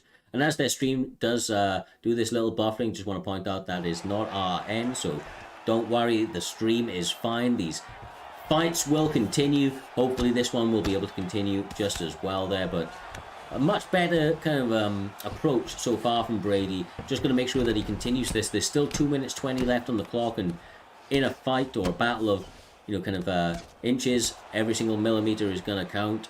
Marvin Vettori is taking away this clock very nicely there, Slick, and getting a lot of time in top control. Made a beautiful adjustment, exactly like I was saying, is he's not really rushing now. He's picking his opportunities for ground and pound, and he's not really going crazy. He's also utilizing the postured up passes. Big crucifix, this could be bad. So he needs to exercise patience in this crucifix. Yeah, a crucifix now inside saddle. We've seen the position be very dangerous in the past, getting the blocks and head health very low.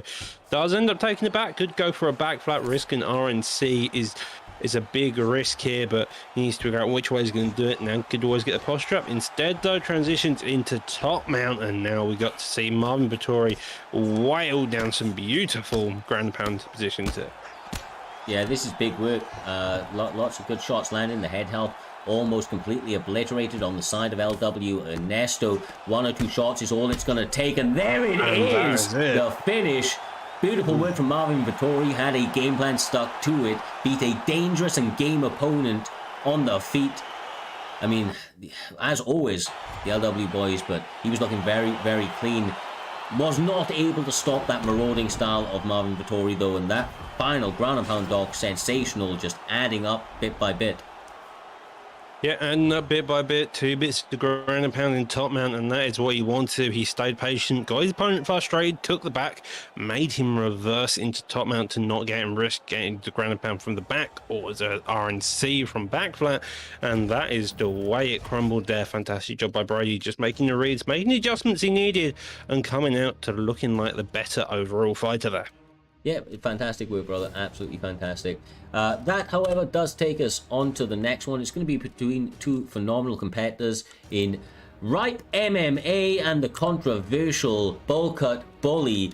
These 2 guys have been biting at the bit. Of course, Bullcut likes to come out here and put on performances each and every time they're slick. Like I said a little bit earlier, a lot of comparisons are drawn to the likes of Moroccan Lion. A lot of switch kicks to the body. He teeps, he does the jumping crane kick, you know, and has a lot of kind of tools at his disposals to frustrate his opponents and make them move into what his more favored strikes are, like that crane kick. Absolutely. I mean, crane kicks do give you big counter opportunities, but if you're mixing it up with round strikes like switch kicks, as you say, the calf player, which obviously he's been throughout of his run in primetime, he got the skill set to where you don't really want to sidestep the crane kick out of fear of what you're going to have coming back at you. Where he's done well to pick the calf that really kind of suits his style, and he's made it his own, which is actually quite just an interesting thing to see in this game, because they're not really the meta, and you see a lot of meta picks. Yeah, no, they're definitely not the meta, and it's because they're normally a little bit more compromised in terms of the stamina and the like, but due to the style that he brings to the table, that's what, you know, really keeps his opponents honest. Why does his calf look like a middleweight? I don't know why that always happens with Bullcut's calves. They've always got the bull cut, but they never look like his calf actually does until he gets in there. Never, always keeping people guessing, but his age-old calf pick is there, the one that has done him so well up until this point. And of course, standing across from him is a dangerous foe in Volkanovski, current champion, of course, in the actual UFC, and a all-round phenom in this weight class. Yeah, he's a phenom. He's got every versatile weapon in the books: the leg kicks, the body kicks, the head kicks, the power punches, the grappling, the cardio, the chin. You name it, Volkanovski's got it. In terms of bowl cut, though, he seems to have the knees, and he's using them very effectively already, looking to really put some damage on someone like Volkanovski here. You can already tell, Slick, that Ripe MMA is very, very aware of the body shots and is looking to pick his explosions. He just needs to continue to be wary of that body, and I feel like attacking the body of somebody like Bullcut Bully could also pay massive dividends for him as well, because those calf picks with their cardio, with the explosive style and the kick-heavy routine that he has, it could take away that kind of offensive arsenal pretty quick. Absolutely. I would like, I get the Bullcut Bully's camping low block a little bit here, but I would like to see him just punish the head with boxing combos, and then maybe mix in that. I believe Volk has a level 5 lead leg kick or lead calf kick, one of the two. If he can throw that in there, slow down the movement calf, and also he can mix it up.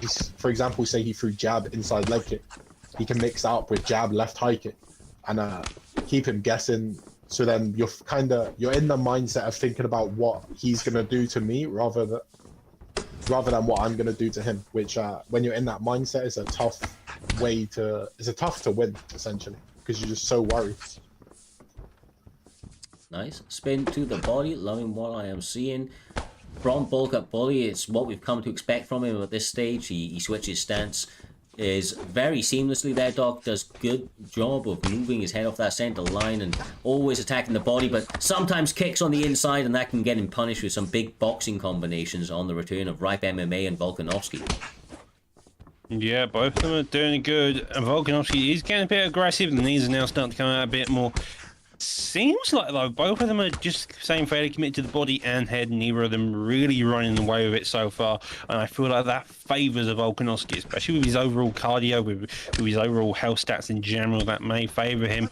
Both teeps are coming out. A double is up on the teeps as he moves around. Lovely circling ability. Nearly gets met with the overhand. Does catch the switch kick there, Looney. You've got to imagine that Ripe's fairly calm. He's got 40 seconds left. He hasn't had a body stun against him, and so it's looking like he's going to have a very good beginning of the second round, at least. Yeah, I mean, look, this is a way to get into your opponent's mind, or at least if you can do something, especially with that takedown. But he gets his back taken and Bulka instantly back to his feet, and you know what he's going to do, try to attack that body. Go for the flying knees. I mean, those knees on the inside as well. He doesn't really care, man. He will throw anything in your face that he feels will dissuade you from your game plan. And I think that he edged that round as a result, of course, a takedown from the side of Alexander Volkanovski, but slightly more significant strikes. And I do feel like Bulka was potentially leading that, even though his opponent looks very, very focused there. So like you can see the focus from Ripe MMA. I just feel he got a little bit outworked, but a lot of successes to be taken, I would say, from both sides. I mean, for the Volkanovski pick, he's obviously seen now that he's got the turning takedown on the cage, and Volka hasn't defended it. So that'd be something I would look to pursue, especially because he's having success getting him on the back foot back to the cage. So if he pursues that, he can take away a lot of that body work, because you can't really work the body when you're on your back. Right, and he goes for an ankle pick. Doesn't look like he was built for it quite there, but a good attempt nevertheless. Doc able to get Lee thinking about something else, or bulk up bully, and there was the favorite jumping kind of front kick that he likes so much. But these guys really jockeying for every single second right here, and you can see the diverse sets of skills available, attacking that body at a high percentage. Both opponents are, and once again, I'm surprised that their stamina is so high at this stage, Doc, as a result, because that bodywork has been relentless. It's been relentless, but they haven't really caught each other in vulnerable moments, and that's kind of been the case for both of them, and so the stamina's just kept itself up high. They're just doing body damage, and not necessarily stamina damage in a lot of cases, because it's not on counters. But as I say that, both of them are seemingly looking for it, trying to catch each other in the middle with shots and not having much success. The switch kick, though, keeps getting caught by Volkanovski, which is probably the biggest thing here, is as long as you keep catching that's Bulkut's bully's most damaging move, it seems like here, Slick. Absolutely. I mean, I would have liked to have seen him go back for that turning cage takedown when he caught the switch kick there, instead of going for the spinning elbow. I do see kind of in the mindset of a lot of players, they want the immediate damage than the long-term game, which could cost him in this situation, because now he's taken... Ooh. Bro, this is looking good! That is the way to do it! Sits him down. I mean, he said, this is the time I'm going to turn it up right here. I've had enough of this fight. Volk getting kicked in the body, those switch kicks, you know, those jumping crane kicks to the face. Enough of all that noise. Volkanovski's boxing is apparently the recipe to success here this evening. And I mean, just look at those shots landed. Slept him, folded him up against that cage like it was nothing. Beautiful, beautiful fight. And standout knockout, I would say. That looked particularly vicious. That one, and of course the step out earlier on from, I think it was Blackout War. Those two knockouts looking very, very good here this evening. Yeah, that was fantastic. KO. He played such a calm game and then suddenly burst onto his opponent. His opponent had no time to react, and by the time you realize what was going on, he got knocked the fuck out there, Slick.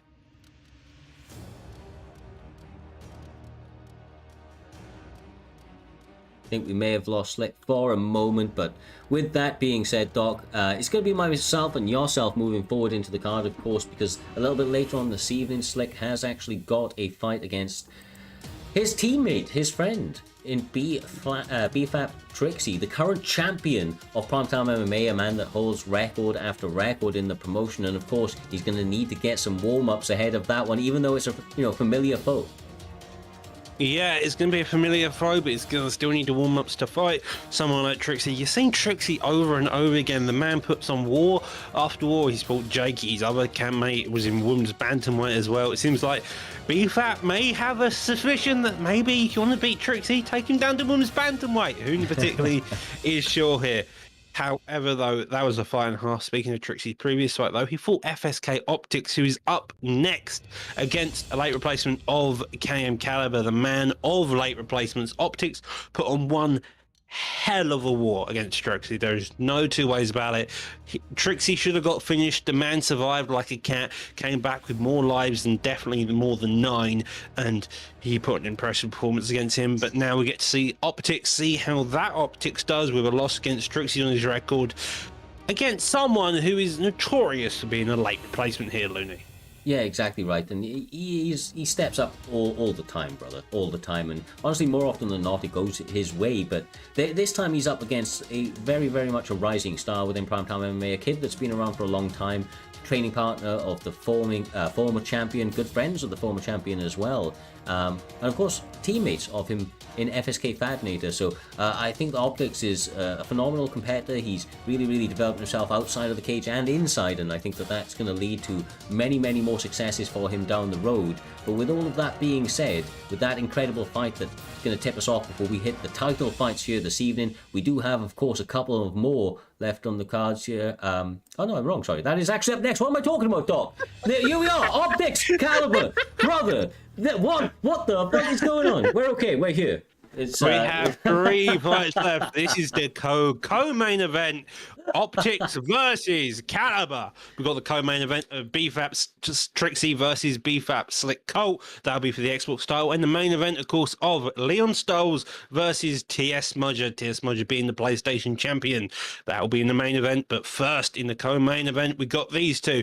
Bantamweight division, Aldo and Font on the table. These two are probably going to put on one hell of a war. And to be fair, you wouldn't expect anything else here, Looney. No, definitely not, brother. I was having so much fun, I forgot what fight we were in. I thought that there's many, many more fights to come, but I'm glad that we are at this point of the evening. Like I said, a highly anticipated match, to say the least. Two highly fan-friendly favorite sort of styles out of Rob Font and, of course, Jose Aldo, the king of Rizzo de Niro. I can't say the name, but you know what I'm saying. They're brother, they are swinging already. Optics has a style and a pace that is rivaled by absolutely nobody. He honestly has a sort of chaos that is difficult to replicate, but Caliber working with those KM boys is going to be a cerebral type fighter here, Doc, and is going to look to try and disarm him over the course of the full 15 minutes that he has available.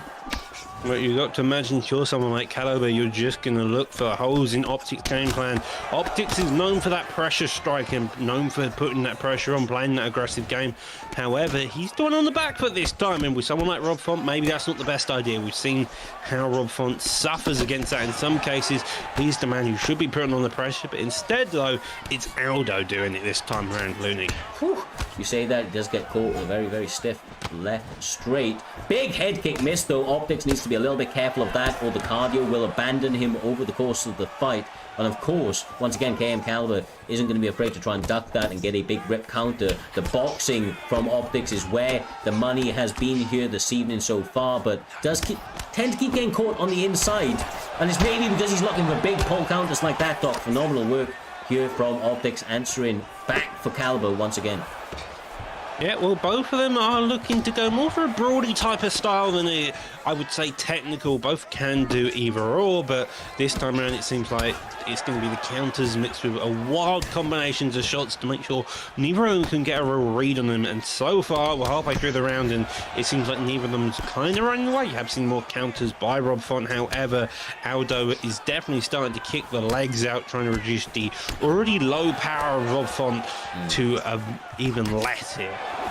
Yeah, this is absolutely phenomenal work now, honestly, on both sides. They're both getting good amounts of damage off, but Rob Font, the head health, other than that big counter, and that's why Caliber is so dangerous, man. Like I said, cerebral, doesn't quite fully encapsulate it. When he gets into the zone, he will land damage after damage. Now has the young king Optics, that prodigy that's on the rise in some dangerous waters. But look how composed the young man is. He gets the reversal, Doc, and now finds himself in top mount, trying to get that separation, I'm sure, but I'm sure that's going to build a lot of confidence of his possibilities going forward in this fight to be able to survive that and get back up with relative ease. Yeah, well, that's one knockdown in the favour of Aldo. Probably countless more to see with the pace that these two are putting on. So far, though, it seems like Aldo may have secured this round, but as I said, that Font's putting on this pressure, trying to get payback, but maybe he's going to stay calm and composed as the last 20 seconds ring out in this round. Both of them still trying to engage the jab, the pullbacks, the counters on both ends here, Looney. They're just going wild. Yeah, they are, man, and this is why this was a fight that we spotted out towards the beginning, even though it's a short notice fight for, for Caliber. He's used to that short notice, and it actually feels that takes some of that pressure off. So going into this one, this is exactly what we expected when this fight kind of got formed. And they're living up, man. The primetime guarantee reigning true once again. The Rock already in the second round. KM Caliber almost styling out there, Doc, and getting that finish. But the Prodigy trying to answer back now with some big flurries. Just got to be careful, bro. That danger always there from Cal. Yeah, so close, and he's done such a successful job here. Always playing aggressive, always just managing to stay on one end here. That is my goodness. Wild job. This is phenomenal, brother. This is absolutely phenomenal. Oh my. Head kick does land there, and now a jab straight, uppercut straight, followed there, hook. The head movement only just keeping him followed back by a switch kick. And both of these opponents, the rear hook there, the straight just getting ducked. Both of these opponents knows the right shots, knows where to do it. He's just landing it that lead hook. Head kick nearly clips Caliber. Caliber getting a big you there. Oh, I can't even catch up. I'm not the one even talking right there, and I can't catch a breath. These guys are fucking going crazy out here, letting it all go, making for an absolutely entertaining and on the edge of your seat sort of fight. They've got to slow down at some point, you would think, or one of them will be face down on the canvas any second now. The footwork just keeping him out of that fight. Caliber trying to keep the head held low, but he gets finished straight through the blocks. Optics showing that he can finish a fighter. Just turns out he can't finish Trixie. Poor Optics there. Fantastic job just getting that KO. One wrong move by Caliber, and he just did it fantastically there. Look, Optics, man, you make a little joke at, right, he wasn't able to get the finish last time out, but he was goddamn close, and here this evening he was able to put those finishing couple of touches on. Fantastic work for Optics. Honestly, man, that kid is an entertaining fighter. He brings all the action each and every time he steps in this cage.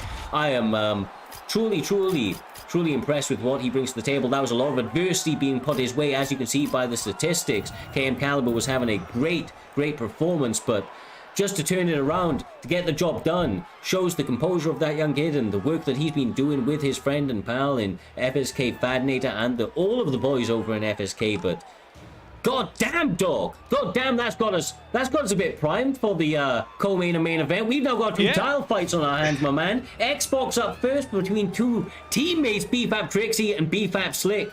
Before we go into that one, this main event, brother, paint the picture for us. I know it's a crazy one. I know we've spoken about it already, but I feel like it's worth revisiting. I would have to double check it to make sure it's double certain, but I'm pretty sure these two originally fought for the vacant belt when Trials War vacated. Leon Stoles had a title run. He made a shot at Trials War. Trials War adapted. That was in welterweight. We are now in lightweight. Smudger has done a consistent run. He's defended countless times. He has done a good job. Hasn't got a loss on his record. Now Leon Stoles, he's trying to get that loss on, and it's going to look like one hell of a fight.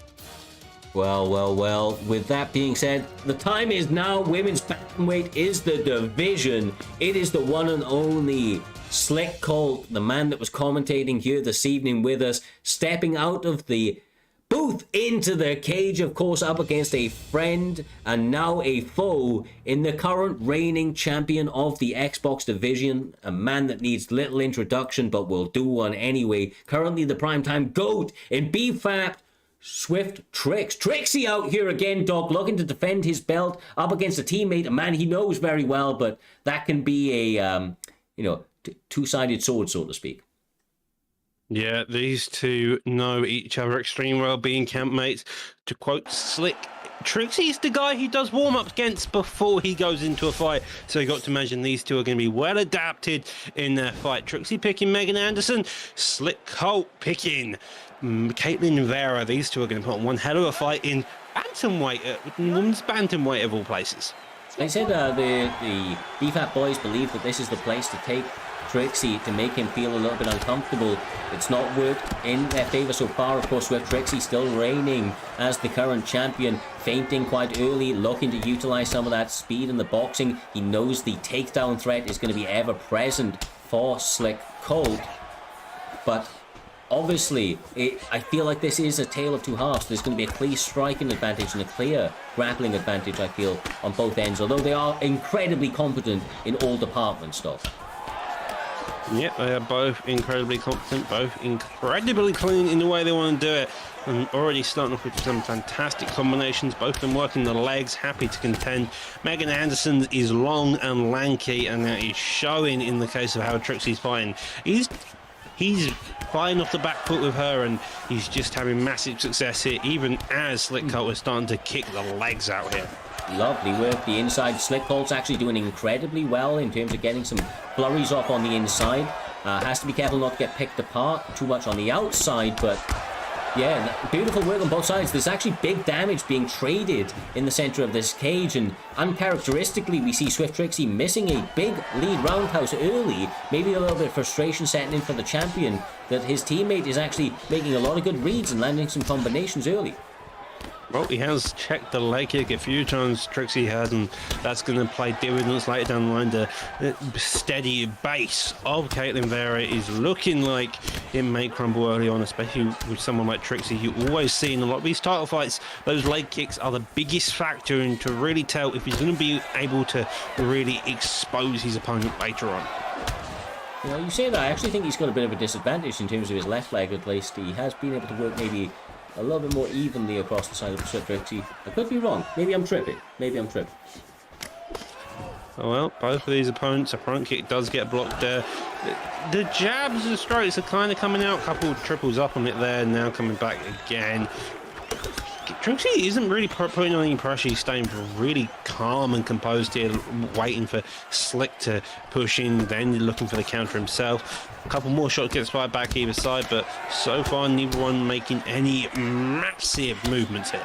But, you know what, you said that, and as you were saying it, he landed a nice three-punch combination, and the leg was already chewed up a little bit. I feel like this more kind of countering style from Swift Trixie is because of the fact that he's expecting a takedown at any moment, maybe, Doc, and I feel like he's trying to draw a lot of that out, attack the body, attack the leg, and it's actually starting to already pay a lot of dividends for him, and you can see that the all-round varied attack was beautiful, but a lovely head kick landing from Slick Colt, who's trying to keep this fight game to the very end. Damaging shots being flurried at the end of this round. Beautiful work to answer the call and bring this fight back to an ultra competitive stage, Doc. Make sure the judges remember that you got hands too. Well, that was a very close round, as you can see, 21-22. Sneaking strikes, 46 to 51.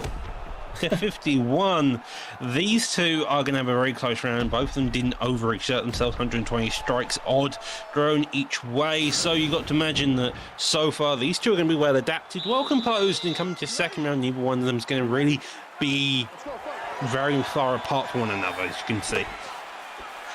Well, no time wasted. Into the center, leg kick check, this time knee to the body. Good couple of flurries on the inside. Of course, the current champion.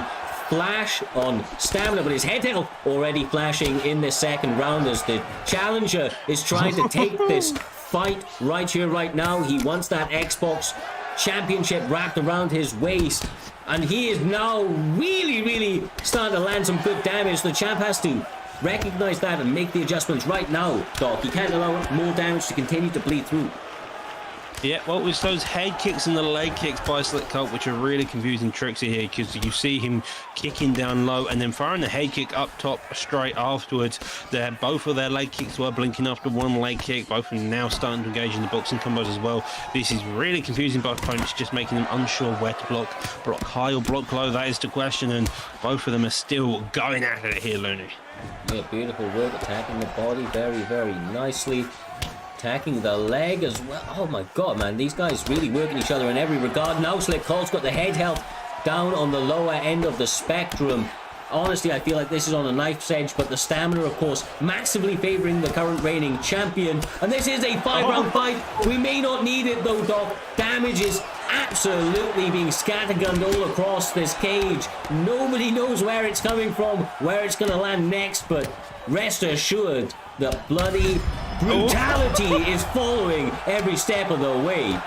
I mean, the damage definitely won't indicate it needing 5 rounds. The stamina of Slick, though, is definitely decreasing massively. The leg finally goes, and that's going to be massive for Slick Cole here. Now he can't fire, the leg kicks off. He's got to be worried. The lead leg, though, can still get strong, but that's also low itself. He's faking it a few times there. Clip on the hook, and body kicks now getting fired off into that open side. This is looking like Slick's going to have to fight a very uphill battle. Trixie and his second round is now coming to full fruition here. Yeah, I mean, this is exactly what Slick Cole said it would be. They normally warm up against each other, and this was kind of his warm-up fight here this evening against his friend turned foe for this Xbox Championship. This is Primetime 60. This is your co-main event of the evening. The Xbox belt is on the line. And he attacks the leg. Again, that left leg completely obliterated on both sides. Left leg city has been chopped down, Doc. And now Slick Cole trying to get a couple more big shots to land to get this round a little bit more equalized. And maybe even finished if he continues that damage. Yeah, well, the stamina of Slick Cole is reaching hard. On the other hand, Trixie is still high. Trixie lands a beautiful combo there, does do that, digs down to the Lottie with the kick leg that is poorly damaged. Keeps going back to it, interestingly enough, and now both of these opponents are just engaging in a battle and a half. That's a close to round 2. Just a quick rundown of that. You had the leg kick still coming out, both of them playing aggressive. Did seem like Trixie, though, getting the 2 knockdowns, succeeding and winning that round. The stamina is in the favour of Trixie, and this may be the case from now on, where Trixie is playing off his back foot but starts throwing away with it because of that stamina, getting the stun there, digging down to the body, gets the drop. That's only savage. Into the first round. Bro, Trixie needs to throw the towel in for Slick at this stage. His teammates, you can't punish him like this, bro. He's going to be pissing blood for at least a month. That was some beautiful body work. Slick is answering back and getting some good bleed damage through of his own. I'm amazed that he has managed to compose himself, but... Oh my goodness, Doctor! This is a scary fight. Every time Trixie wants to engage, I'm always a bit scared because if Slick Cole just needs one punch and that's going to be Trixie out.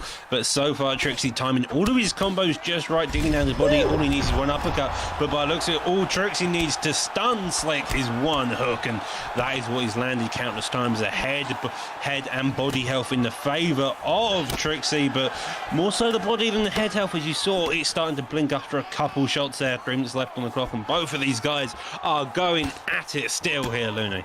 Yes, sir. The challenger is as game as ever. He knows his opponent through and through better than any fighter he believes. He is getting good damage off, but the overall work from Swift Trixie, the damage and the stamina management has been absolutely sensational, as he lands that left uppercut. I am amazed that somehow Slick is still standing at this stage and still getting big damage off of his own dog. How is he doing this? I don't know, and Slick's stamina is about as low as the word stamina. His head health, his body health, he's non-stop blinking now. Goes for a couple fallbacks of his own.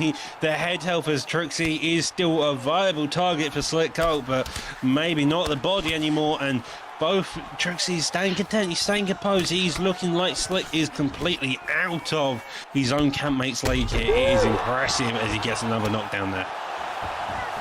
Oh my! Brutality.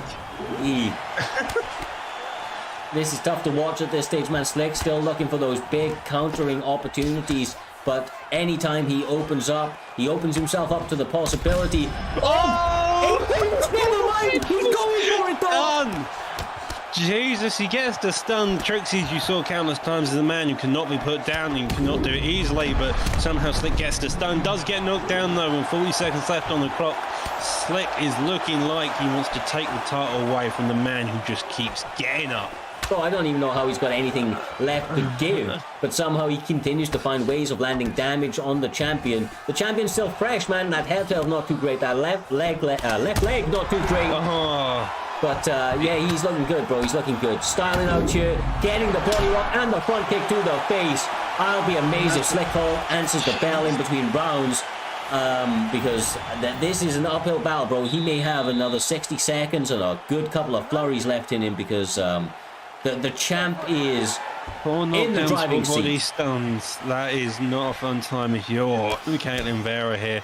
The leg kicks coming out. They're looking like something. Both of them firing leg kicks off each other. Slick Colt.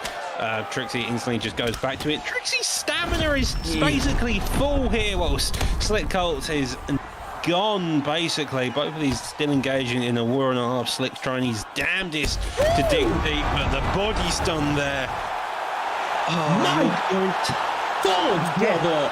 The champion looking as good as he has ever done. That was a fun fight. Slick Colt all the way through the scene and said this was going to be a barn burner, and it absolutely was. Many times he was rocked off, but he does not try to take this fight down to the ground, which is where his bread is normally buttered. He duked it out on the feet. He made for an entertaining co-main event, to say the least, and put the champion in some dangerous spots.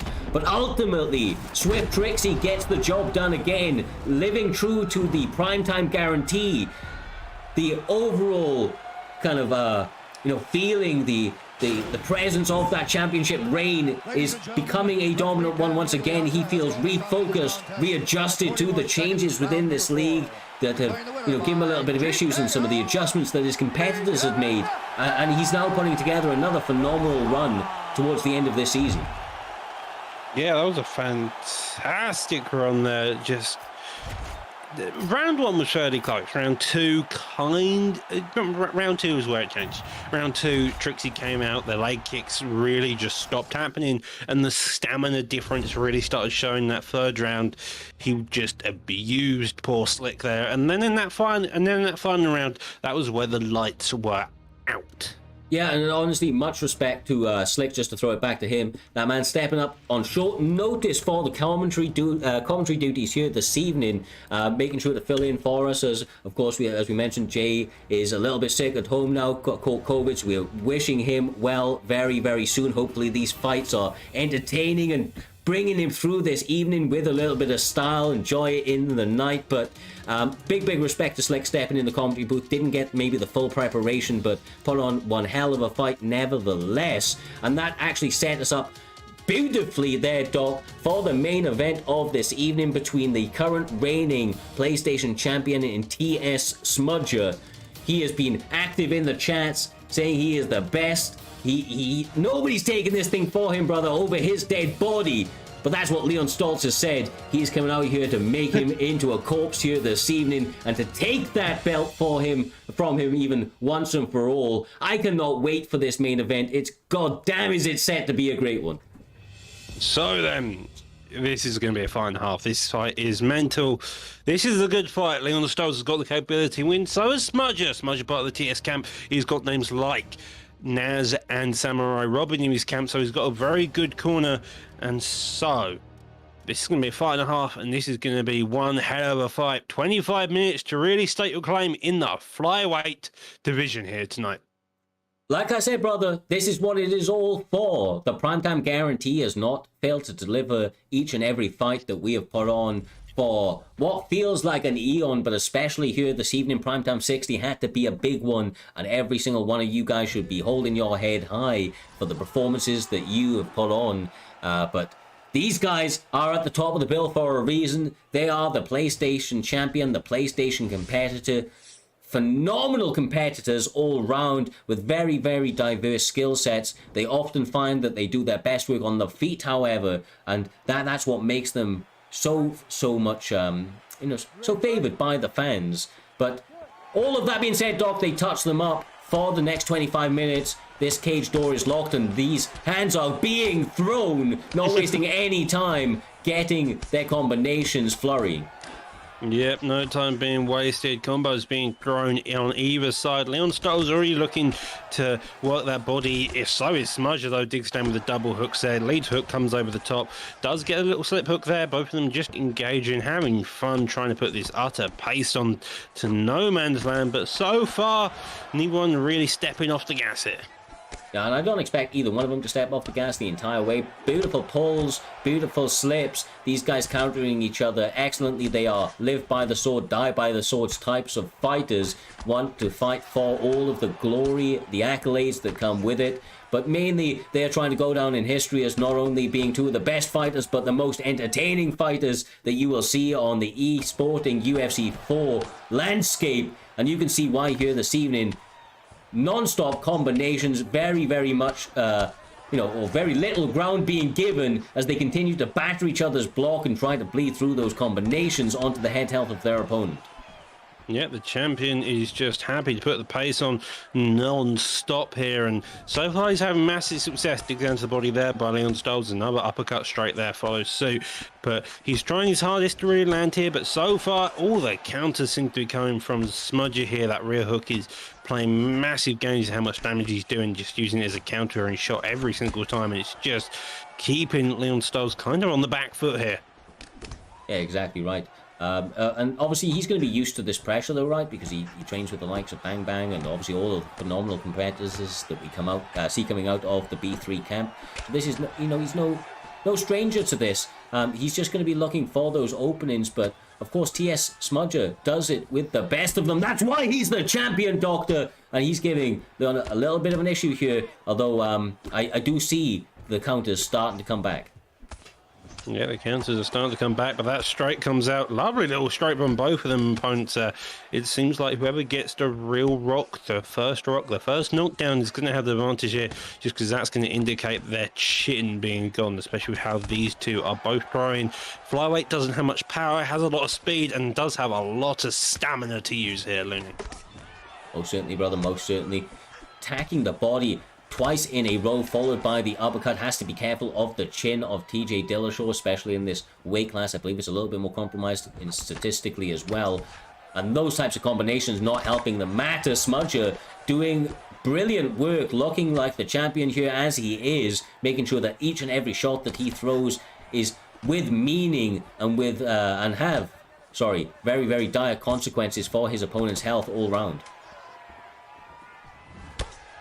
Well, lovely little switch kick there. Uppercut does get thrown, gets the count on the overhand, and that was the first stun of the fight. That's round one over and done with. Probably goes in the favour of Moreno just with the pace he put on. He didn't really take a step back. The person to take the step back was the B3 member of Leon Stolz of that fight, and Dillashaw's looking like his chin may be compromised coming into this second round here, Looney. Yeah, could very well be, brother. Could very well be. I have to say, like I said, it was an emphatic pace in that first round. I expected that to be the case, but the second round is where the adjustments are made, and we will see who is able to make those adjustments, who's been in their years in the corner and given them good advice, and whether or not they're able to implement it as they touch up for the second round. We will take a couple of seconds, though, just to point out that TS Smudger, the current champion, 65% betting line in his favor going into this one. He may be making a lot of people happy or making a lot of people sad if this combination and flurry is able to do anything about it. Leon Stolz trying to mix it up on his kind of competitor, on the current champion, but that clinch, the snap down to the ground, is going to mix it up enough to put his opponent back on the back foot in this fight, Doc. And that is what you want to see if you are the champion and you're his corner, knowing that the fact as soon as Tons gets up on the feet, he can take it straight down, put this ground and pound pressure on, and this is some lovely damage in top mount. Gets a deny there, and this could be it if he's not careful. Does get denied on the top mount, posture up, and so with 3 minutes left on the clock, this is a long time to work here as well.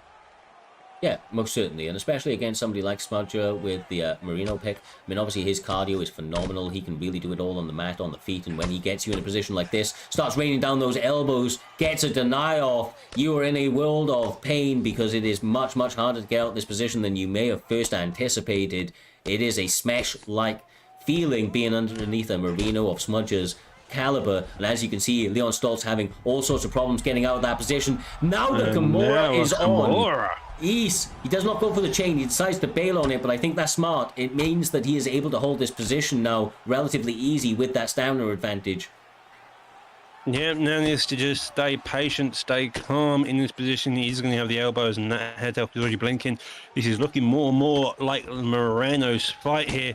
So let's fake the side saddle, Ghost throws a couple more. Now we're in sprawl position. We're going for the ghillie, I think, but doesn't get it. Could work the body here, work the stamina, but instead gets the pull into half guard. Now you're going to look for a full guard. If you're Leon Stolz here, go from full guard and then try to work your way up. If you're Smudger, on the other hand, top mount is exactly what you need, but it does get put up on the feet. Yes, sir. I mean, Leon Stoltz's head health still blinking. Every single jab keeps him in that danger zone. Destroys that block and allows for Marino to start to unload with combinations. We are only in the second round. There is a minute 8 left on the clock, a potential 15 left after this round, and as you can see, both guys leaving it all out there as the champion lands another combination to rock the challenger. Somehow he survives and continues to answer back, Doc, with a couple of combinations, but I don't know how much longer these guys can keep this going. Oh, no, seems like Leon's got to dig deep to come out here. The bodywork now coming out, digging a bit more to that body. Uppercut there. Brandon Moreno's having a bit of issues with the cardio himself, but with the knockdown there, that doesn't mean anything when DJ Dillashaw is nearly out here. He's got 7 seconds left, and it's looking like he's on the ropes. Does getting the knockdown, and that is what you wanted your Dillashaw at the end of that round. That shows that Moreno can't put the pace on. He needs to be careful because, as you can see, one wrong counter, and he is out for the count. Look, just a perfect duck counter. Almost catches him with the lead upper on the way down as well. That was on the buzzer, bro. Can you imagine if there was time left in that? This is a phenomenal fight. I cannot wait for this next round to begin, Doctor. Thank goodness it's 5 rounds. This is the 3rd round, but not the final. It is a main event. These guys are fighting for the PlayStation Championship, and goddamn can you feel it. Every single second of this battle has been well earned and well fought for, brother. Well, Dillashaw's fighting an uphill battle, already stunned, does duck under the hook. The jab's already coming out, making sure that that block stays overcommitted, trying to get the hook through. But Dillashaw's coming back a couple of times. So far, so steady. Neither of them really finding a hole in each other's game so far, apart from the fact that chin is gone by Dillashaw. Gets knocked down now, and that's the hole he needed. Going for the slam, doesn't get it though, and we are back to engaging on the feet here.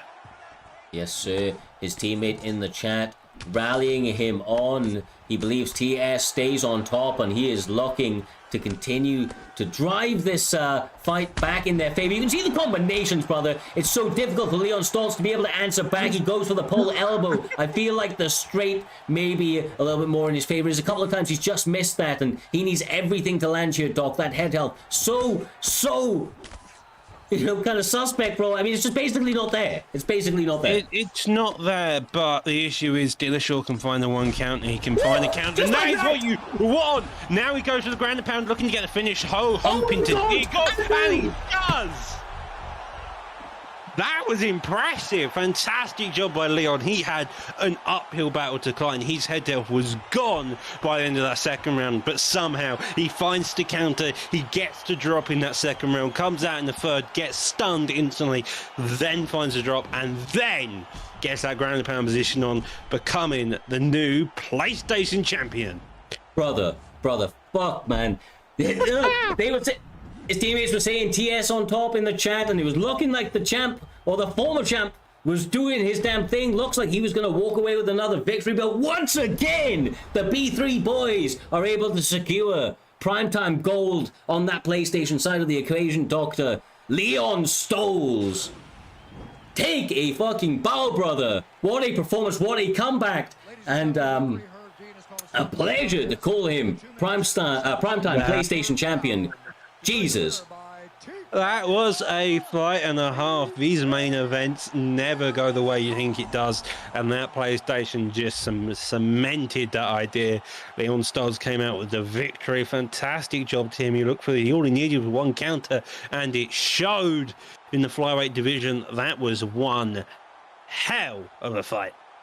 Well, from the main event on the PlayStation side of things, the Xbox in the co-main event, and of course each and every one of you savages that came out and put on a beautiful, beautiful display of destruction in this cage. It has been an absolute pleasure to call Primetime 60. It was an historic card, and you guys fought like it, man. You guys fought like it. I know all of the guys in the chat have been going crazy the entire night, so we appreciate all the support for each and every one of these cards. Make sure to join the raid at the end. We are going to be pushing forward. Some love to the community with a friend of the stream in Rasta Nugs if he is still going. So until the next one, stay safe, much love, and peace out.